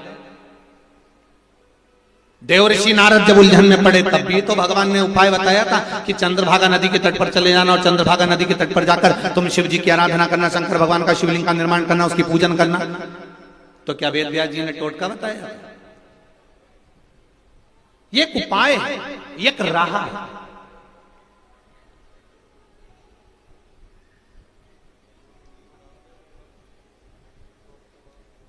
आजकल किसी से एड्रेस पूछने की जरूरत नहीं पड़ती। गाड़ी चला रहे हो तो क्या करना पड़ता है? मोबाइल पे जम के बोलो, जरा जम के, गूगल मैप खोलो और उस पे डाल दो गुड़ियारी हनुमान जी के मंदिर में कथा कहाँ चल रही है। उन्हें तुमने डाला और वो बताते बताते left turn, right, straight, 300 meter की दूरी पर, बोलो बोलो, ऐसी बोलती ना भाई। अब उसकी भाषा तो हमको आती नहीं, पर बोलती ऐसी है। आगे जाके राइट में टर्न आ रहा है, सिग्नल भी ऐसा मुड़ जाता है, फिर ऐसा मुड़ जाता है। गूगल भले आपको गाड़ी से जाने का रास्ता बताए, मना नहीं है, पर परमात्मा तक जाने का रास्ता तो शिव पुराणी बताती है। निश्चित निश्चित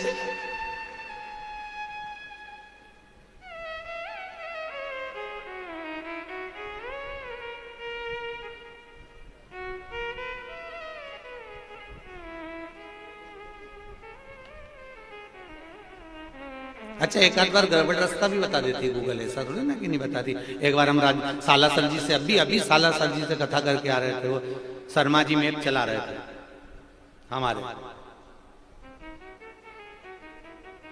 अब उन्होंने कहा इधर जाओ इधर जाओ, जाते जाते जाते जाते तालाब के अंदर ले जाके खड़ा कर दिया।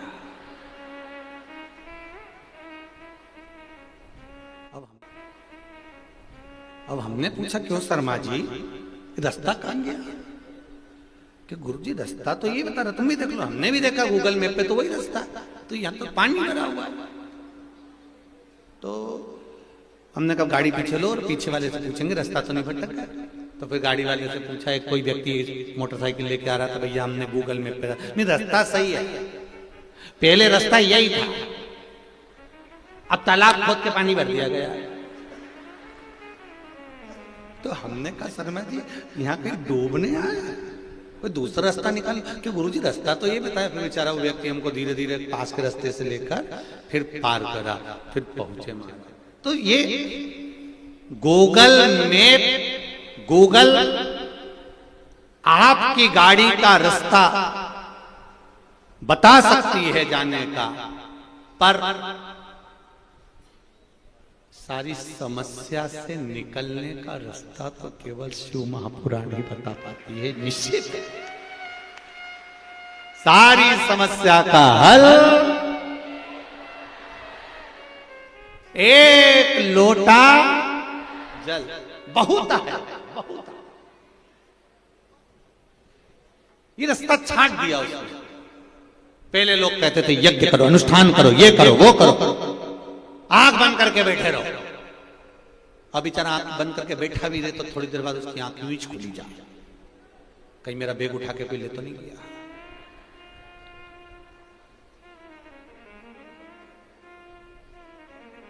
फिर आंख बंद करो, फिर आंख बंद करी, फिर किसी ने पूछा सामने वाले ने, कुछ दिख रहा है? हाँ, क्या दिख रहा है? मेरे घर की अलमारी में 500 का नोट रखा है। तो इतने में सामने वाले ने कह दिया तू तो आंख खोल ले, तेरे बस का नहीं है। न तप, न साधना, न कोई योग और न बहुत साधु संत सन्यासी बनने की जरूरत है। हम कोई बहुत बड़े उपासक या संत या साधु या सन्यासी नहीं है। आप और हम केवल एक बात जानते हैं कि ना हम तप जानते, ना आराधना जानते, ना मंत्र जानते, ना पूजन जानते। हम तो केवल इतना जानते हैं कि अपने घर के लोटा उठाओ, पानी भरो और शंकर जी का मंदिर चले जाओ, बस इतना जानते हैं, इसके सिवा कहीं नहीं जानते। हम तो कुछ जानते हैं, हमें कुछ भी नहीं। चढ़ाओ, शिव जी को जल चढ़ाने का फल क्या मिलता है? ये शंकर भगवान का आपके जीवन में जितने लोग आस्था चैनल पर कथा सुन रहे हैं, जितने फेसबुक यूट्यूब पर कथा सुन रहे हो, और जितने इस रायपुर की पावन धरा पर बैठकर कथा सुन रहे हो, जितने ये 4 पंडाल 5 पंडाल, पीछा ग्राउंड, बिल्डिंग, छत, रोड, गाड़ी, जहां जहां बैठ के कथा सुन रहे हो, आप सबसे निवेदन है एक बात याद रखना, जल चढ़ाकर भूल जाओ कि तुमने जल चढ़ाया। वो जल तुम्हें कहां काम आएगा ये तुम्हारा वक्त बताएगा कि तुमने जल चढ़ाया था, तुम्हें कहां काम आएगा। वो जल कहां काम आएगा, ये वो जल चढ़ाया तुमने, वो मालूम पड़ेगा तुमको।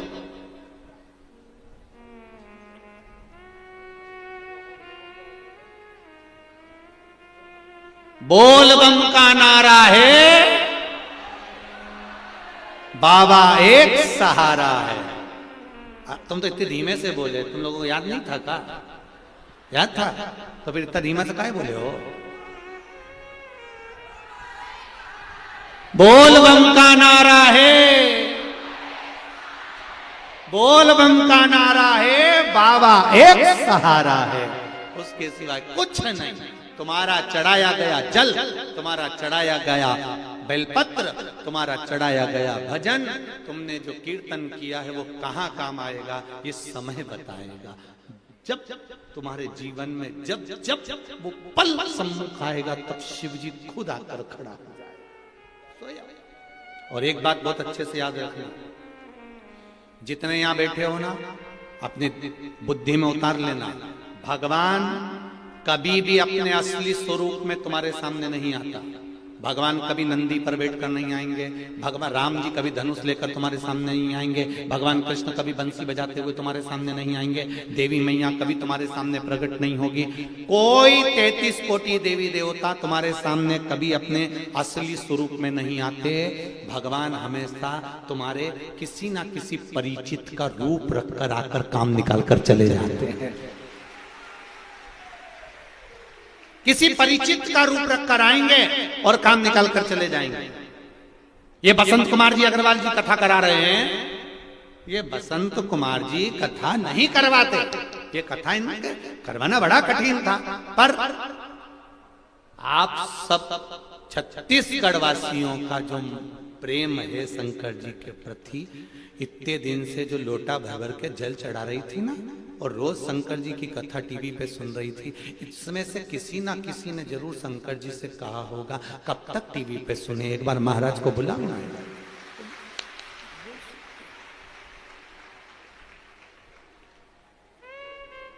बुद्धि बदली, कथा हुई, महाराज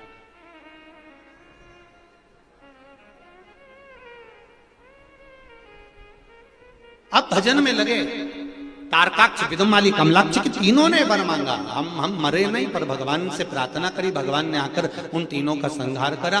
33 कोटि देवी देवताओं को पशु बना लिया। शंकर जी उनके नाथ बन गए, शिव जी का नाम हो गया पशुपति। शिव जी का नाम पशुपति नाथ। फिर देखिए, शंकर भगवान राक्षसों को मारने के लिए अपने स्वरूप में नहीं आए, रूप बदल कर आए।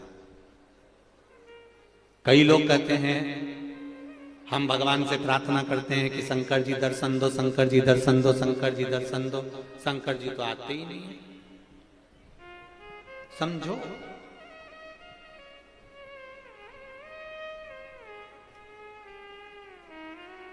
तुलसीदास जी ने, गोस्वामी जी ने एक चौपाई लिखी, सिया राम मैं सब जग जाने, करो प्रणाम जोर जुग, सब में राम देखो।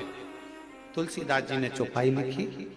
चौपाई लिखकर तुलसी बाबा उठे, उठकर जाने लगे। इतने में एक बच्चा दौड़ कर आया। बच्चे ने कहा, बाबा उधर मत जाना, सामने से एक बेल आ रहा है, एक नंदी आ रहा है, बहुत दौड़ता दौड़ता आ रहा है। बाबा आप उधर मत जाना, वो आपको मार देगा। तुलसीदास जी ने लिखा, बेटा मैंने अभी चौपाई लिखी है कि सिया राम मैं सब जग जाने, करो प्रणाम जोर जुग पानी। सब में राम देखता हूं मैं, सब में राम समाया है, बेल में भी राम है, इसलिए मुझे बेल नहीं मारेगा। तुलसीदास जी वहां से चल दिए, आगे बढ़ गए। बढ़ते ही सामने से बेल आया। बेल ने तुलसीदास जी को सींग पर उठाया, पटक दिया और पांव रख के चला गया। तुलसीदास जी वापिस घाट पर आए। उन्होंने रामायण खोली, कलम निकाली और चौपाई काटने वाले थे। इतने में हनुमान जी आकर खड़े हो गए। हनुमान जी ने पूछा, तुलसीदास जी क्या कर रहे हो? चौपाई काट रहा हूं। कौन सी? सिया राम मैं सब जग जाने, करो प्रणाम जोर जुग पानी। मैंने सब में राम देखा था, बेल में भी मैंने राम देखा था, तो बेल ने मुझे क्यों मारा? इसलिए मुझे ये चौपाई काटनी।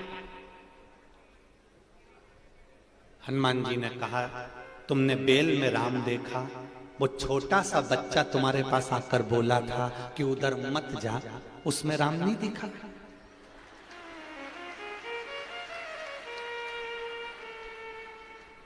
बच्चा आया था ना बोलने के लिए। भगवान कोई अपना रूप धर के आएंगे कि बोलेंगे वहां से बेल आ रही है, धनुष मनुष लेके आएंगे और कहेंगे कि मां बेल आ रहा, मां मत जाना। और अगर कहीं का धनुष लेके आ भी जाए तो तुम पहचान थोड़ी ना पाओगे, तुम तो कह दो कहीं रामलीला वाला होगा, कहीं दशहरा मैदान में रावण मारने जाइए होगा। भगवान अपने असली स्वरूप में नहीं आते। एक बच्चे ने आकर कहा, जब तुम बेल में परमात्मा को देख रहे हो, राम को देख रहे हो, पशु पक्षी में राम को देख रहे हो, तो फिर बच्चे में राम को क्यों नहीं देखा? ये हमारी दृष्टि का दोष होता है। हम सोचते हैं कि मंदिर में भगवान को बुलाएंगे और भगवान प्रकट हो जाएगा। तो जी अपन ने कोई इतना बड़ा पुण्य नहीं करा कि भगवान ऊपर से नीचे आ जाएगा। भगवान सामने प्रकट नहीं होता, भगवान अपना प्रकटता नहीं दिखाता, अपना स्वरूप नहीं दिखाता, पर भगवान तुम्हारे किसी रिश्तेदार के माध्यम से, परिचित के माध्यम से तुम्हारे कार्य को सफल करवा देता है। तब समझ में आता है कि भगवान मिला।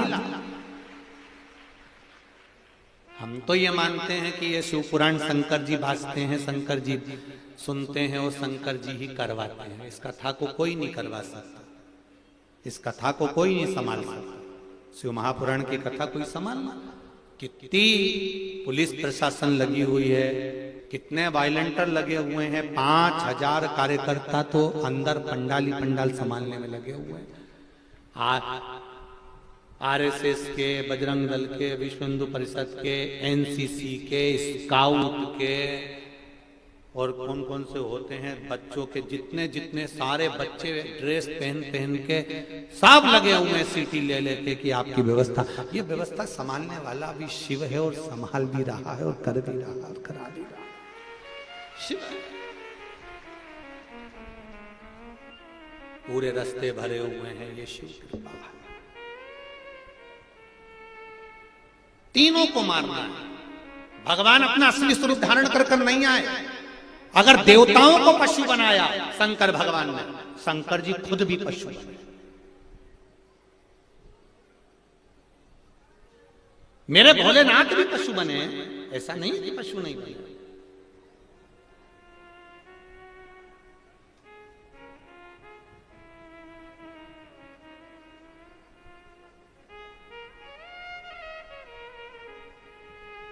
पीछे पत्र पड़े हुए हैं, उसमें एक पत्र कल था, किसी ने लिखा था कि आप बताते हो सफेद आंकड़े की जड़ का प्रयोग करो तो संतान की प्राप्ति होती है। हमारी गाय को भी 6 साल से बच्चा नहीं हो रहा था। पीछे पत्र पड़ा और मेरा कार्यकर्ताओं से निवेदन है वो कल पत्र छाट के रखना, उनको दिखा देंगे। हमारी गाय को भी 6 साल से बच्चा नहीं हो रहा था, फिर हमने भी सफेद आंकड़े की जड़ ओके भी बांधा। और भगवान की ऐसी कृपा हुई कि गाय भी गर्भवती हो गई, ओके छोरी का जन्म भी हो गया, बछड़ी हुई। बधाई छत्तीसगढ़ वालों को, खूब बधाई। तुम प्रैक्टिकल बहुत जोरदार करते हो, प्रैक्टिकल में नंबर वाला है। बता हमारी गाय को भी बछड़ी हो गई, भगवान की कृपा हो गई। गाय अच्छा 3 लीटर दूध दे रही है। हमने तो सोचा था बसंत जी के यहाँ आधा लीटर पहुंचा दे, पर आप लेंगे नहीं तो हम नहीं पहुंचाए। बसंत हमारे बसंत अग्रवाल भी भैया, हम उनसे भी कहें आखिरी में नहीं मानी। आज एक माता तो खीर बना के ही लिए। शिव कृपा, शंकर कृपा। अब वो सबका है। मेरा महादेव किसी, ये मत सोचना कि केवल मनुष्य का, जल चर, थल चर, वायु चर, जितने भी जीव होते हैं, पशु पक्षी जानवर, जितने भी जीव, सबका। शिव जी के पास में नंदी भी है, शिव जी के पास में शेर भी है, शिव जी के पास में सांप भी है, शिव जी के पास में चूहा भी है, शिव जी के पास में मोर भी है, शिव जी के पास डमरू भी है, शिव जी के पास त्रिशूल भी है, शंकर भगवान के पास सब कुछ है। केवल सारे देवताओं को एक चिंता रहती है। लक्ष्मी जी ने एक बार भगवान विष्णु से कहा कि नारायण प्रभु एक बात बताओ, भगवान शंकर रोज पार्वती जी को अपने नंदी पर बिठाकर घुमाने ले जाते हैं, तुम मुझे कहीं नहीं लेकर जाते, कभी तो मुझे लेकर चला करो। भगवान विष्णु ने कहा अच्छा चल, मैं तुझे अब भी ले चलता हूँ। लक्ष्मी जी तैयार होने गई, लौट के आई, जब तक खिड़की दरवाजे सब बंद करे, बंद करके बैकुंठ के द्वार आने लगी, तब तक तो रात हो गई। लक्ष्मी जी ने कब तो रात हो गई, भगवान बोले तो फिर अब कल चलेंगे। एक बात तो बताओ स्वामी, भगवान बोले क्या? ये बताओ कि शंकर भगवान डमरू बजाते हैं और पार्वती तुरंत नंदी पे चढ़ जाती है और तुरंत चली जाती है, न दरवाजा लगाती न खिड़की लगाती। भगवान विष्णु बोले उनको टेंशन नहीं है। काय का टेंशन नहीं है? घर में इतना सामान पड़ा रहता है, कोई ले गया तो? भगवान विष्णु बोले होए तो ले जाएगा।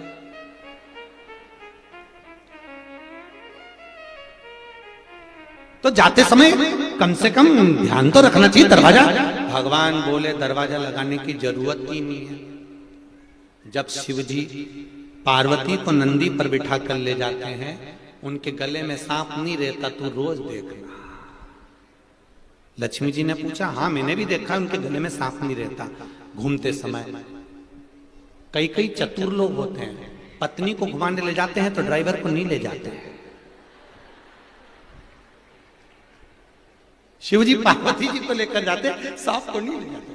प्रभु वो सांप कहां रहता है?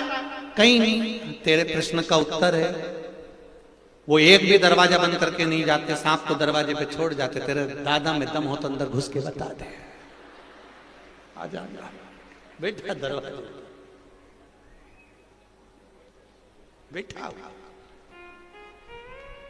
शिव उदार है, वो सबका है, इसलिए उसका नाम पशुपति नाथ है। वो पशुओं का भी है, पक्षियों का भी है, जलचर में भी है, थलचर में भी है। उसने पक्षी का भी रूप धारण करा है, उसका नाम सरंभेश्वर महादेव भी है। वो नंदी का रूप धारण करा है, उसका नाम नंदीश्वर महादेव भी है।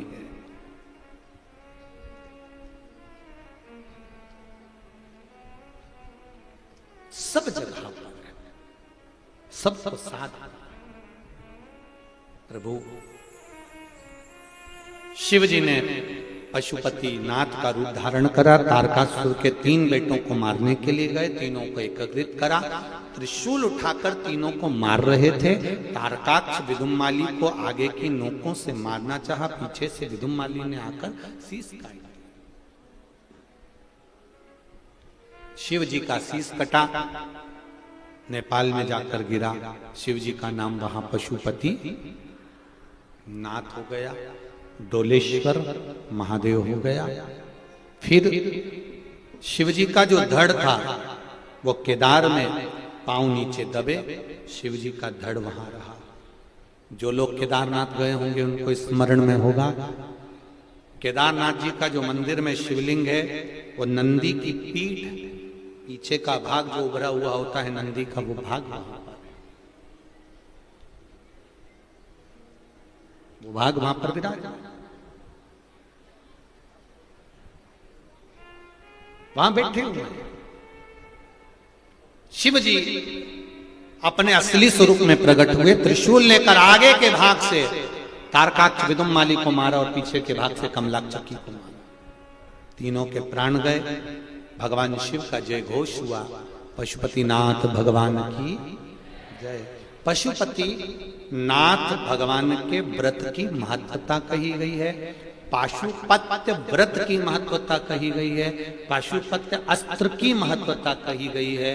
कई लोग कहते हैं ये पशुपति व्रत कहां से आया, ये तो सियोर वाले महाराज ने खुद ने बना दिया, ऐसा नहीं है। शिव महापुराण में पाशुपत्य व्रत की महत्वता पूर्ण वर्णन है। आप कभी मौका लगे तो शिव महापुराण की कथा गीता प्रेस गोरखपुर की अवश्य पढ़िए, उसमें आपको सब मिल जाएगा। पाशुपत्य व्रत की महत्वता का वर्णन करते हुए कहा यह पशुपति व्रत 5 सोमवार का होता है। कितने सोमवार का है? 5 सोमवार का। मान लो 5 व्रत कर रहे हो सोमवार के और उस बीच में रजस्वला धर्म आ गया, रजो धर्म आ गया, आप पूजन करने के लायक नहीं रहे, मंदिर जाने के लिए नहीं रहे, तो वो व्रत छोड़ देना चाहिए, फिर उससे आगे वाले व्रत को गिन लेना चाहिए। ऐसे एकादशी का व्रत पड़ गया तुम्हारा, नवरात्रि का व्रत पड़ गया, या कोई 30 त्योहार का व्रत पड़ गया, तो उस व्रत को छोड़ दो, अगला कर लो, पर गिनती में 5 ही आना चाहिए।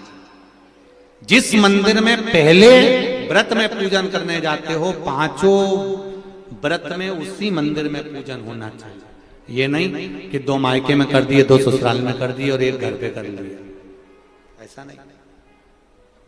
व्रत का नियम पहले व्रत में से लेकर आखिरी व्रत तक जो पूजन की जो क्रम होता है, एक पूजन की थाली लगाई जाती है, पूजन का सारा सामान उसमें रख लिया जाता है। शिव जी के मंदिर सुबह के समय जाया जाता है, शंकर जी की पूजन करी जाती है। पूजन करने के बाद थाली में उतना सामान रख के ले जाओ कि वो पूजन का सामान शाम को भी काम आ जाए। केवल जल भले बदल सकते हो, शाम को तो दूध दही शहद वगैरह चढ़ाने की जरूरत ही नहीं है, क्योंकि सुबह चढ़ा कर आ गए। पंचामृत स्नान शाम को कराने की जरूरत ही नहीं है, क्योंकि सुबह तुम कर आ गए। केवल जल का पात्र, थाली पूजन की जो तुमने सुबह लगाई थी, उसी में थोड़ा थोड़ा सामान ज्यादा रखकर पहले से ही रखो। और प्रसाद दिए कितने? 6 दिए थाली में रख लीजिए।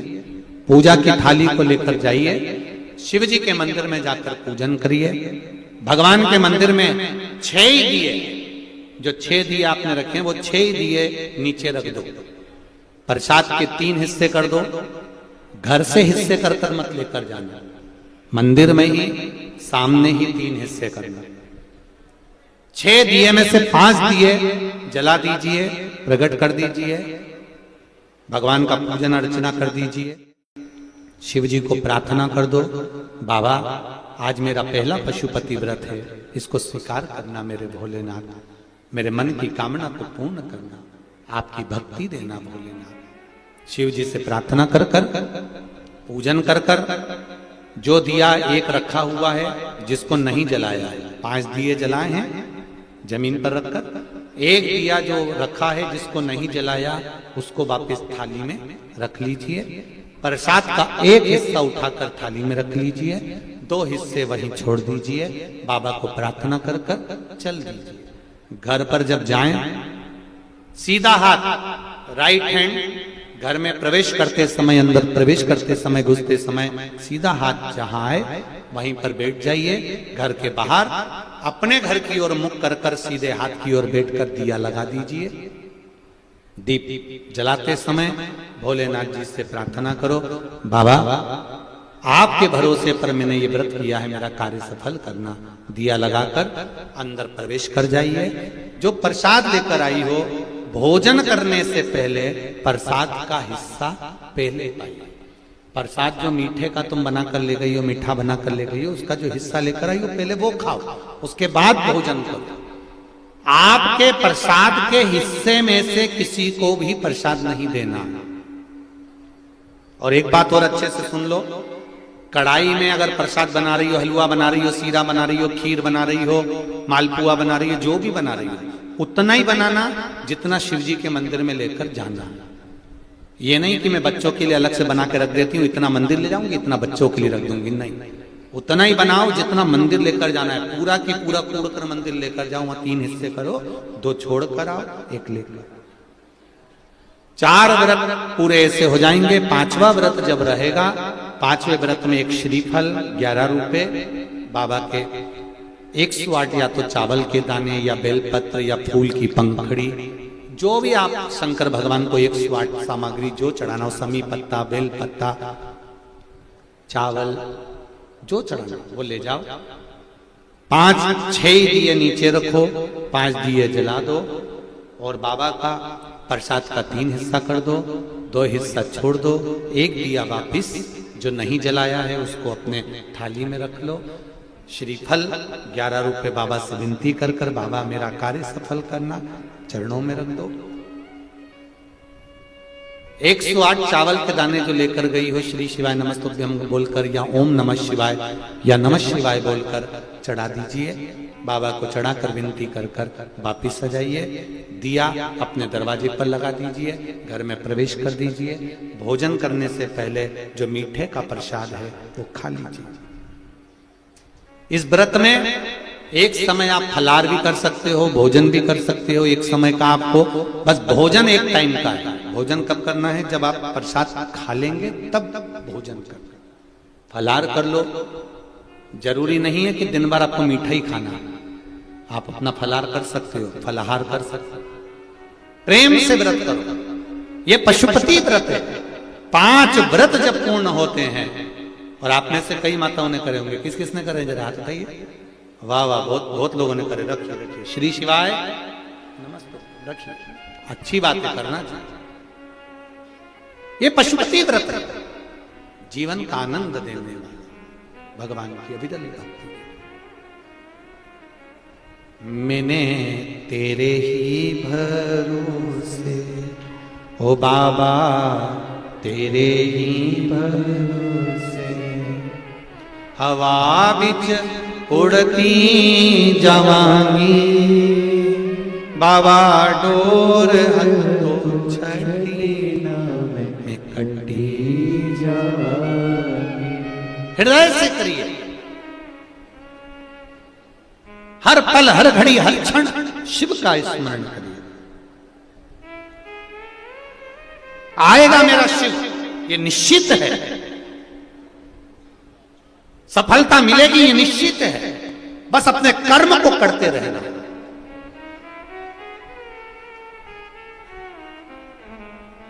जहां भक्त होता है वहां भगवान जरूर दृष्टि देता है, ये निश्चित है। फिर वही वाली बात आ गई, धन होगा, सोने की रकम होगी, तो चोरों की नजर आप पर जरूर होगी। सुंदरता होगी तो लुच्चों की नजर जरूर होगी। और अगर हृदय में शंकर भगवान के प्रति भक्ति होगी तो शिव की नजर जरूर, ये निश्चित। इसको कोई टाल नहीं सकता, ये निश्चित था।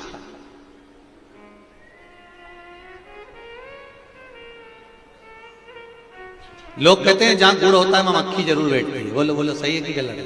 अरे बोलो जरा, जम के बोलो जरा, सही है? जहां गुड़ होता है वहां मक्खी जरूर बैठती है, ये लोग कहते हैं। पर उस गुड़ को आगी में रख दो तो अब बोलो बोलो थोड़ी जीजिए, मक्खी बैठेगी? नहीं बैठेगी ना। गुड़ ऐसा ही रखा हुआ है ना, तो मक्खी बैठेगी। और वो गुड़ आगी पर ले जाकर रख दिया, कंडे पर ले जाकर रख दिया, गोबरी पर ले जाकर जलती हुई अग्नि पर गुड़ को रख दिया, तो मक्खी नहीं बैठती है। उसी तरह जहां भक्त बैठता है वहां शिव जरूर देखता है। पर भक्त अगर अहंकार में बैठता है तो फिर शिव नहीं देखता, ये निश्चित है। इसलिए कहा ऐसी सुबह नाए ऐसी शाम, ऐसी सुबह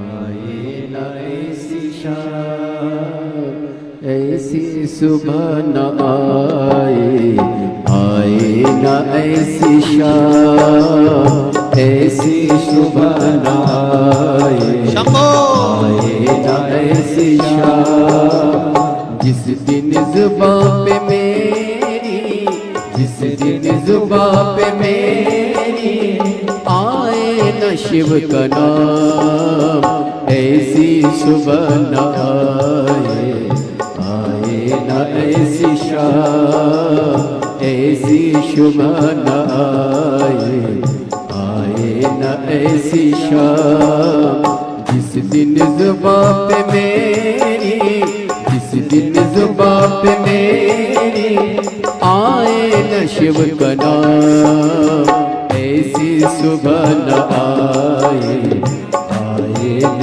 ऐसी शाम।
तेरी छवि बसाई, मन मंदिर में वास है तेरा, तेरी छवि बसाई। प्यासी आत्मा बन के जोगन तेरी शरण में आई, प्यासी आत्मा बन के जोगन तेरी शरण में आई। तेरे ही चरणों में पाया मैंने यह विश्राम, ऐसी सुबह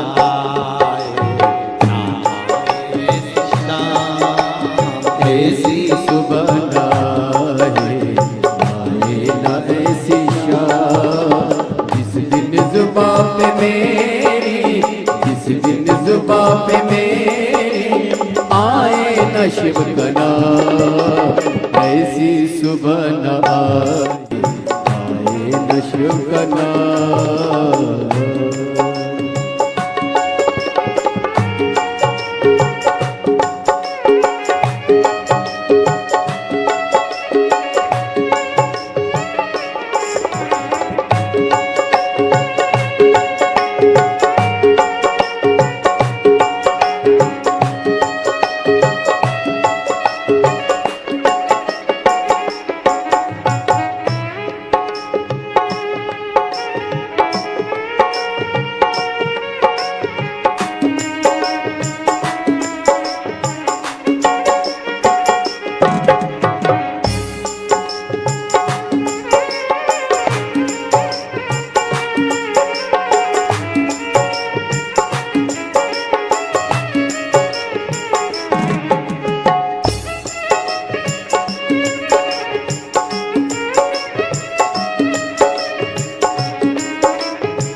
खोज में ना जाने कितने युग मेरे बीते, तेरी खोज में ना जाने कितने युग मेरे बीते।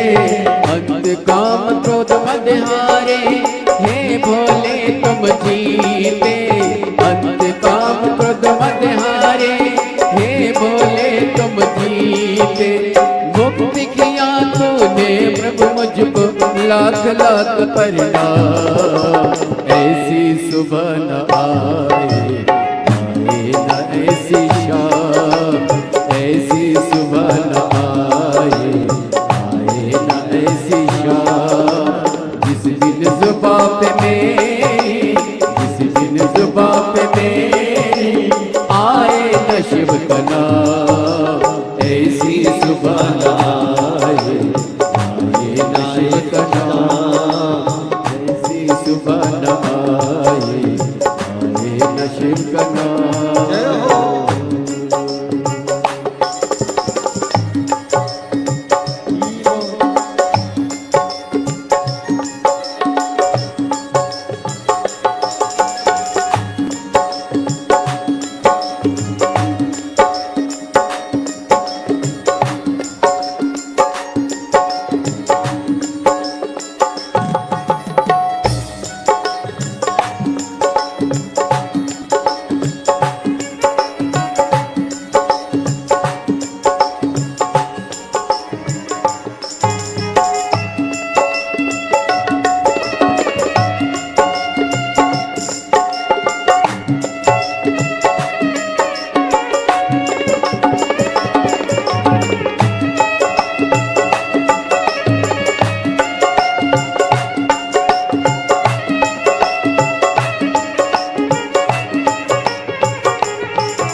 प्रार्थना करें, अपने स्थान पर बैठकर देवाधिदेव महादेव से दिल से कहें।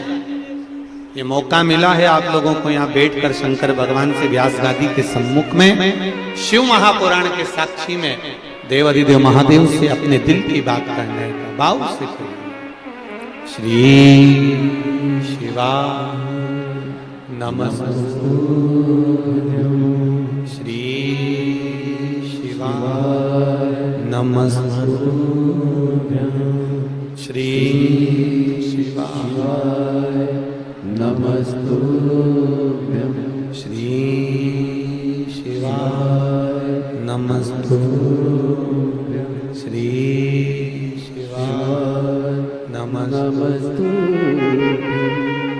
भोला सब दुख काटो मारा, ओ भोला सब दुख काटो मारा। शिव शंकर जपूं तेरी माला, भोले बाबा जपूं तेरी माला, भोला सब दुख काटो मारा, ओ भोला सब दुख काटो मारा। भगवान शिव की उदारता कहती है महाराज।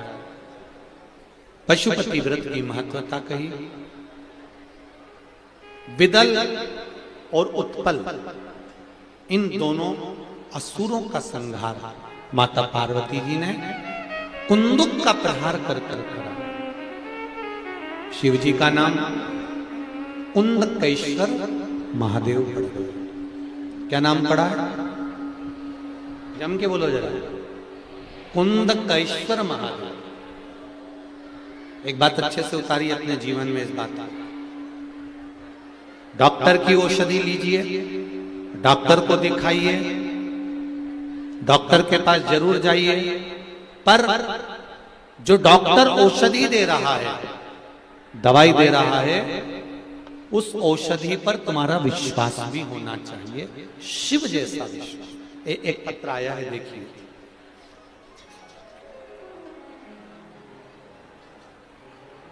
मैं छत्तीसगढ़ का निवासी हूं, पुलिस में ही मेरी ड्यूटी है। गुरुदेव आलोक शर्मा मेरा नाम है। पंडाल के बाहर ही ड्यूटी है। मेरी माताजी और बहन अंदर बैठी हैं। मेरी छोटी बेटी को ऑटिज्म और हाइपर एक्टिविटी का प्रॉब्लम हो गया था, जिसका मेडिकल साइंस में कोई दवाई वाला इलाज नहीं है। और डॉक्टर साहब ने कहा कि बॉम्बे में भी एक बार आप पता कर लीजिए। मैं मेरी पत्नी घर आ गए और मेरी पत्नी रोने लगी कि अब कैसे करें। मैंने कहा रो मत, मेरे पास एक ऐसे डॉक्टर हैं जो दुनिया में सबका इलाज करते हैं। मैंने भोले बाबा से विनती करी और मेरी पत्नी दूसरे दिन ही भोले बाबा के मंदिर जाकर एक लोटा जल चढ़ाने लगी और उसी जल को मेरी छोटी बेटी को पिलाने लगी। उसके ठीक होने के लिए पशुपतिनाथ व्रत भी किया। जो कोई शब्द नहीं बोल पाती थी, एक अक्षर भी नहीं बोल पाती थी, आज मेरी बेटी, दीदी, पापा, मम्मी, बाबा, दादा बोलना चालू कर दी है और उसकी बीमारी ठीक होना चालू कर दी। ये शिव है। ओ घड़ी शंकर, ओ घड़ी दया। कुंदकेश्वर महादेव का नाम लेकर अगर आपके पास शरीर में कोई रोग हो भी गया है, कोई शरीर में रोग ज्यादा हो गया है, हम तो यहां तक कहेंगे, शुगर और बीपी वालों को भी कहेंगे, कम से कम हफ्ते में 2 बार आप शिव जी पे चढ़ी हुई बेलपत्री, शंकर जी के ऊपर चढ़ी हुई बेलपत्री शिव जी से औषधि के रूप में मांग कर लाइए और उसको चबा चबा कर कुंदकेश्वर महादेव के नाम से खाइए। कौन से महादेव? जम के बोलो जरा। कुंदकेश्वर महादेव के नाम से उसको खाना प्रारंभ करिए। शिव कृपा जरूर करेगा। समय आया, पार्वती जी ने शिव जी से भगवान कार्तिकेय जी और गणेश जी के मंगल विवाह का प्रसंग कहने को कहा। सुंदर गणेश जी महाराज का मंगल विवाह रिद्धि सिद्धि के साथ होता है।